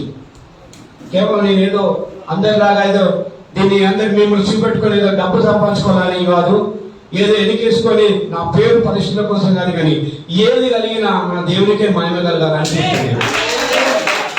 ముందొక మాట చెప్పి ఎన్నికో మాట చెప్పి అలవాటు నాకు లేదు. మొక్కసూటిగా చెప్పి వెళ్ళిపోతా. అవసరం ఒక దెబ్బ తిన్నా తిన్నిపోతా, తలవచ్చుకు వెళ్ళిపోతా. కానీ ఎప్పుడు మన తిని ఒక మాట అనేది. ఎందుకంటే ఫలాలు మాత్రం వచ్చేది మాత్రం సేవకులకి. ఏదున్నా ఏం చెందాలన్నా ఓన్లీ సేవకులకే అండి. మీరు ఇచ్చే 1500 500 ఐడి కార్డుకి 2 భార్యభర్తలకు ఐడి కార్డుకి పోతాయి, 5 లక్షలు తీసుకెళ్ళి పోతాయి. స్పాట్ ఏమైనా జరిగినప్పుడు ఖచ్చితంగా మీకు ఒక కాలు కానీ ఏమైనా యాజెంట్ అయ్యి కాలు ఇట్లా ఏమైనా కాలు ప్యాచర్ అయింది అనుకో 20% 25% ఎల్ఐసి మీకు వర్తిస్తుంది. 20% ఎల్ఐసి మీకు వర్తిస్తుంది. దాని తర్వాత ఇక్కడ కమిటీలను బాగా అయిపోయినాక మన గవర్నమెంట్ నుండి చాలా విషయాలు మనం తెచ్చుకోవాల్సిన ఉన్నాయి. అన్నింటి కోసం మనము ప్రయాసపడాలని ఒక ఆలోచన. నా దగ్గర లాయర్ గారు ఏం చెప్పిందంటే గవర్నమెంట్ ల్యాండ్ ఎక్కడ ఉంటే దాన్ని సేవ్ చేసుకొని అందరికీ ఉన్నాయండి. కమిటీ అందరికీ ఉన్నాయి. లాయర్ల కాలనీ ఉన్నది, ఆర్టిస్ట్ కాలనీ ఉన్నది, విలేకరుల కాలనీ అనేది, పాస్తల కాలనీ ఎక్కడ ఉన్నదా అండి? వరంగల్ 200 500 పెట్టి చేస్తాను కానీ చేపిస్తాను. అది అక్కడే అనుకున్నా చెప్పారు. కానీ మనం అందరూ ఐక్యత ఉంటే ఏ రాజకీయ వేదన మన దగ్గరికి వస్తారండి. మనం వాళ్ళ చుట్టూ తిరిగేది అవసరం లేదు. వారి మన చుట్టూ తిరగాలంటే మనం ఏం చేయాలంటే ఐక్యత కలిగి ఉండాలి, ఏక మనసు కలిగి ఉండాలి. అందరి కలిసి ఒక ఆలోచన కలిగి ఉంటే ఏ దానైనా సాధించవచ్చండి. దేవుడి కృపను బట్టి నేను నా స్థానికంగా ఎమ్మెల్యే దగ్గర కూడా నేను పోనీ ఏమో చెయ్యి తప్ప అడిగిన స్థానికున్న కార్పొరేటర్ను ఉపయోగించుకుంటే అంతే. ఏ కార్యక్రమైనా ఆయన దగ్గర కూడా ఏ డబ్బు ఆశించండి. మనల్ని ఇక్కడ లోకల్గా వచ్చిండు, అన్నగారు వచ్చిండు, ఇసిమోన్ గారు వచ్చిండు, అభిషేక్ పాలంటే అక్కడ కొంతమంది మనోళ్ళు వచ్చిండు. అక్కడ కొన్ని కార్యక్రమాలకు ఏ చేసినా మామూలుగా చేయాలి, గ్రాండ్గానే చేస్తా. ఎందుకంటే సేవకుడిన వాడు మామూలు కాదండి. మనం దేవుని చేత ఎన్నుకున్న వారు ఆయన ప్రతినిధులు. ఒక స్పెషాలిటీ ఉండాలి కానీ, ఒక గొప్పవారిగా ఉండాలి కానీ, ఐశ్వర్యం కలిగిన వారిగా ఉండాలి కానీ మనము లేని వారిగా మనం ఉండదండి. దేని కృపను బట్టి అన్ని విషయంలో గొప్ప మేలు చేయాలనే ఒక ఉద్దేశం, దాని ప్రకారంగా మనము మీరు ఎవరైతే ఇలా కంప్లైంట్ చేయాలనే ఒక ఆలోచన ఉంటే, మీకు ఇక్కడ ఎన్ని కంపెనీలు ఉన్నా మీ కంపెనీ మీకే. మీరు ఇక్కడ ఏ కంపెనీలు ఉన్నా మాకు సంబంధం లేదు. మీరు ఎన్ని కంపెనీలు మేము మాతో అటాచ్, దానికి మేము భంగం కాదు, దాన్ని చెడగొట్టడే కాదండి. నీ వ్యక్తిగతంగా ఏ కంపెనీతోనే సాహసం ఉండు. దీంతో అనుబంధ సంబంధం కలిగి ఉండుట, దీని యొక్క కార్యాచరణగా నడుచుకుంటా ఏం చేద్దామని అందరం ఆలోచించి దాని ప్రకారంగా తర్వాత లీడర్గా ఉన్న వారిని ఏ ఒక్క వ్యక్తిని కూడా తక్కువ చేయలేదు. వారి కష్టాన్ని గుర్తించి, వారి నష్టాన్ని గుర్తించి వారికి ప్రతిఫలం కూడా అనుగ్రహిస్తామండి. ఎందుకంటే దీని మీద ప్రయాసం ఫోకస్ చేసి కొన్ని చోట్ల చెప్పడం ద్వారా, దాని ద్వారా జరిగినప్పుడు నీకు కొంచెం ఆర్థికమైన కొరత లేకపోతుంది. ఆర్థికమైన కొరత లేకున్నట్టు దేవుని కృపను బట్టి ఈ కంపెనీ ద్వారా సాయం చేయగలుగుతుంది. వరంగల్ ఇప్పుడు నెక్స్ట్ మంత్ లో ఆ ఆఫీస్ కూడా ఓపెన్ చేయాలనే ఒక ఆలోచన ఉంది. మీరు ప్రార్థించండి. దేవుని కృపను బట్టి ప్రార్థన ద్వారా ఏదైనా మనం సాధించేద్దండి. ప్రార్థన లేకుండా ఏది మనం చేసినా సాధించినాము. దేవుని కృపను కొద్ది మనం ఇంకొక సేవ అయితే నాకంటే ముందు పెద్ద గొప్ప నాయకులు వాళ్ళు చాలా కంపెనీలు వెళ్ళి అన్ని చోట్ల వెళ్ళిన వాళ్ళు ఇప్పుడు అక్కడ వేరే చోట ఉన్నారు. మన దగ్గర కొద్దిగా అయితే వాళ్ళు వచ్చేకి రాని ఉన్నారు. అంటే వారు ఒకప్పుడు నన్ను అసలు దగ్గర కూడా రానిపోయేదాన్ని పెద్ద వాళ్ళు. ఇప్పుడు చేసే కార్యాచరణ బట్టి వారే గుర్తెరిగి పిలుస్తా ఉన్నారండి. ఎందుకంటే మనం చేసే కార్యాన్ని బట్టి, మనం చేసే కార్యాచరణ బట్టి ప్రజలు గుర్తెరగాలి, దేవుడు లిఫ్ట్ చేయాలని. అందుకే దేవుని విధేయత కలిగి ఉంటే మనం చేసే కార్యం ఏదైనా గ్రాండ్ సక్సెస్ జరుగుతుంది. దేవుని కృపను బట్టి ఒక మాటను చెప్పినప్పుడు అయ్యగారు అంగీకరించి అమ్మగారితో చెప్పిండు. అమ్మగారు కూడా హృదయపూర్వకంగా అంగీకరించి సనకొచ్చిన అమ్మగారిని బట్టి నాకు వందనాలు. తర్వాత థామస్ గారు ఇసాకన్నా నేను ప్రతి సంవత్సరము నవంబరు అక్టోబర్ లాస్ట్ 30 తారీఖు పోతాండి. నవంబర్ 20 తారీఖు బయటికి వస్తారు. 21 days 21 రోజు ఫాస్టింగ్ పేరు చేస్తారు. దాని ప్రార్థన ఎంచుకున్నా. బయట తిరిగా నేను ఎక్కడ కూడా అవపడ 21 రోజు ఇంట్లో ఉంటే ఇంకా ప్రార్థన చేస్తా. ఆ టైంలో ఇస్సాకన్న మా దగ్గరికి వచ్చిందండి. నైట్ ప్రార్థనకి వచ్చింది. తర్వాత ఒకసారి మల్లెడిపల్లె ప్రార్థన కూడా వచ్చింది. తర్వాత థామస్ గారు కూడా తక్కువ థామస్ గారు అన్నతో మాట్లాడినప్పుడు అన్న కూడా అంగీకరించి నేను కూడా వస్తా అబ్బరమన్నా అని అన్నాడు. అన్నదాన్ని బట్టి నాకు వందనాలు. తర్వాత నేను చాలా శ్రమల్లో కష్టం ఉన్నప్పుడు ఐజక్ అన్న కూడా నన్ను వచ్చి బలపరిచేవాడండి. చాలా మంది అయితే నా సాక్ష్యం నేను ఏమి లేని నిరుపేద స్థితిలో జీవించిన నేను సంపన్న స్థితి లేదు తెలుసు, అన్ని కలిగి ఉండి జీవించిన తర్వాత ప్రభు నన్ను సిస్టర్ గారు చెప్పిన ప్రకారము నన్ను దేవుడు మొత్తి ఏమి లేని వాడిగా చేసి ఆయన పిలిచినప్పుడు నేను చాలా కష్టాలు అనిపించానండి. మామూలు శ్రమలు కాదు. ఒక 10 లక్షల అప్పసంశయం పెట్టి నన్ను శిక్షించి దేవుడు నన్ను రక్షించుకున్నాడు. నేను లారీ మెకానిక్ డైలీ దరిదాపు ఒక 10,000-20,000 సంపాదిస్తాను. 10,000-20,000 సంపాదిస్తాను. ఒక టీ తాగేతలా 20,000 సంపాదిస్తాను. అలాగే టెక్నాలజీ పని నాకు దేవుడు ఇచ్చాడు. బిడ్డ ఈ పని నీకు తగదు, నిన్ను మనుషులు బట్టే జాగ్రత్తగా చేస్తాను. నేను శ్రమ పెట్టి మొత్తి నేను బిడ్డగా పిలుచుకున్నా, నువ్వు నా నిమిత్తం బయటికి వెళ్ళి అన్నాడు. అప్పుడు చాలా కష్టాలండి. నన్ను చూసి చాలా మంది సహించుకున్న వారు ఉన్నారు, దోషించిన వారు ఉన్నారు, హింసించిన వారు ఉన్నారు. కానీ ఆనాటి నుండి ఈనాటి వరకు దేవుడు మాత్రం నన్ను పిలిచి అప్పటి నుంచి వరకు నన్ను వెన్నంటూ ఉండి ఆయన నడిపిస్తూ ఇప్పుడు ఈ రీతి అంటే కేవలం ఆయన కృప అండి. ఏమి లేని నా జీవితానికి, ఉందామంటే ఇల్లు లేని నా జీవితానికి 2 అంతస్తుల బిల్డింగ్ ఇచ్చిండు, తిరిగలిగే కాల్చిండు, 3 కొత్త కాలు అమ్మేసినండి. 3 కొత్త కాలు అమ్మేసినది. చిన్నబాగా ఇప్పుడు సిస్టర్ చిన్నబాగా ప్రవీణ్ గారి దగ్గరికి వారి కొడుకు బర్త్డే పోయే టైంలో కనకగూడెంలో కారు 3 పజిలు కొట్టింది. ముందు స్థలంలో నేనున్నా, నా ఎన్నిక నలుగురున్నారు. నేనే కింద బాగా నా కింద నేను ఒక పంటి పడ్డది, 3 పంటి పట్టి సౌత పూజ పడ్డదండి. ఈరోజు నన్ను మరణాన్ని కాపాడి సజీవం నిలబెట్టిందంటే దేవుని కృప అయినది. నేను ఒకటే ప్రార్థన, నన్ను ఎంతవరకు బతికితో అంతవరకు నేను బతికించి నమ్మకంగానే సేవ చేస్తా ప్రభావం. మరణంత వరకు నమ్మకంగా ఉంటా, విశ్వాసాన్ని వదలద్దు. డబ్బు పెరిగిందని నాలో హాము రావద్దు, ఏది కూడా ఉండదు, గర్వం ఉండదు. అందరిలో నేను ఒకటి ఉంటా. వారు ఏ రీతిగా నన్ను స్వీకరిస్తే తమ్ముడుగా అంటే తమ్ముడిగా ఉంటా, అన్న అంటే అన్నగా ఉంటా.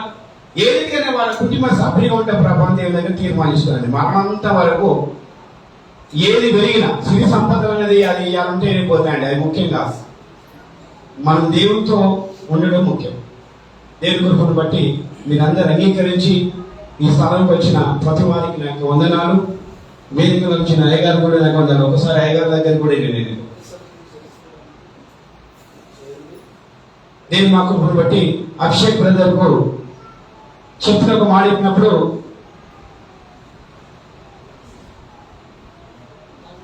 లాజరును అభిషేక్ అంటే మన దగ్గర మీటింగ్ ఏర్పాటు చేయాలన్నారు. ప్రార్థించండి అన్న, ఖచ్చితంగా ఏర్పాటు చేద్దామని చెప్పిన వారు కూడా వారిని బట్టి నాకు వందనాలు. వారి మాట నెరవేర్చు కోసము అడిగి ఎంబడే ఈ రీతిగా ఈ స్థలం ఇచ్చిన సిస్టర్ సుజాత సిస్టర్ కూడా నాకు వందనాలు. తర్వాత మొన్న పున్నమి రోజు ఇక్కడ ప్రార్థన జరిపిన, ఇది 2వసారి. ఒకసారి అభిషేకాల సేవకుల మీటింగ్ పెట్టింది, 3వసారి స్థలంలో నేను వచ్చింది.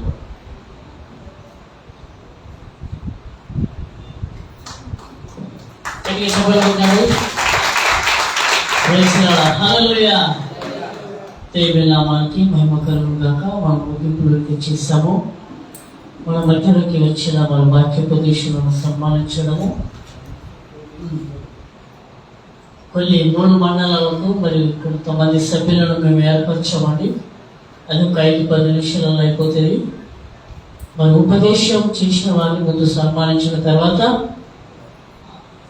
మీకు అధికార పత్రాలు ఇవ్వబడతాయి. దయచేసి దీంట్లో నమ్మకం ఉంటే దేవుడు కూడా, మనం దేవుడి దగ్గర నమ్మకం ఉంటే దేవుడు తప్పకుండా మనల్ని దీవిస్తాడు.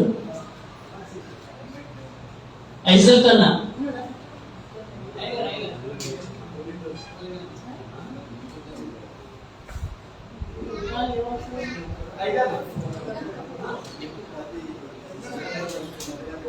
ముందు హల్లెలూయా.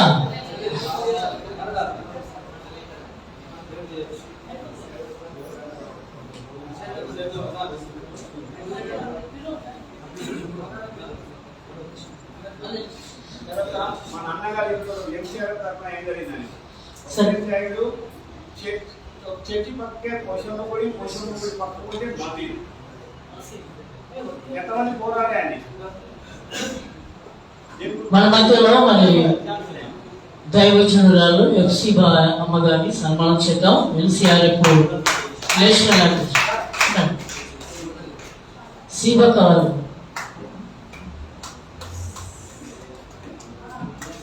ఇస్తాను. హల్లెలూయా.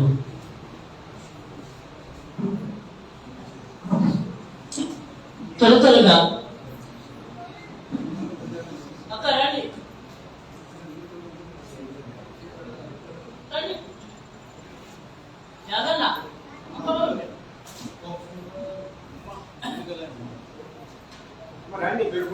సేవకురాలు దయచేసి ముందుకు రండి.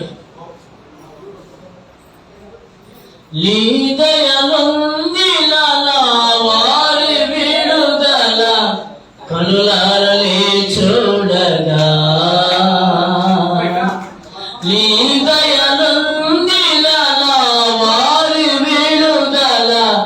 కనులారలే చూడగా హర్షించనయ్యా నా తరంగము, హర్షించనయ్యా నా తరంగము, ఆనందింతును అభిషేక్తుడాలీలో,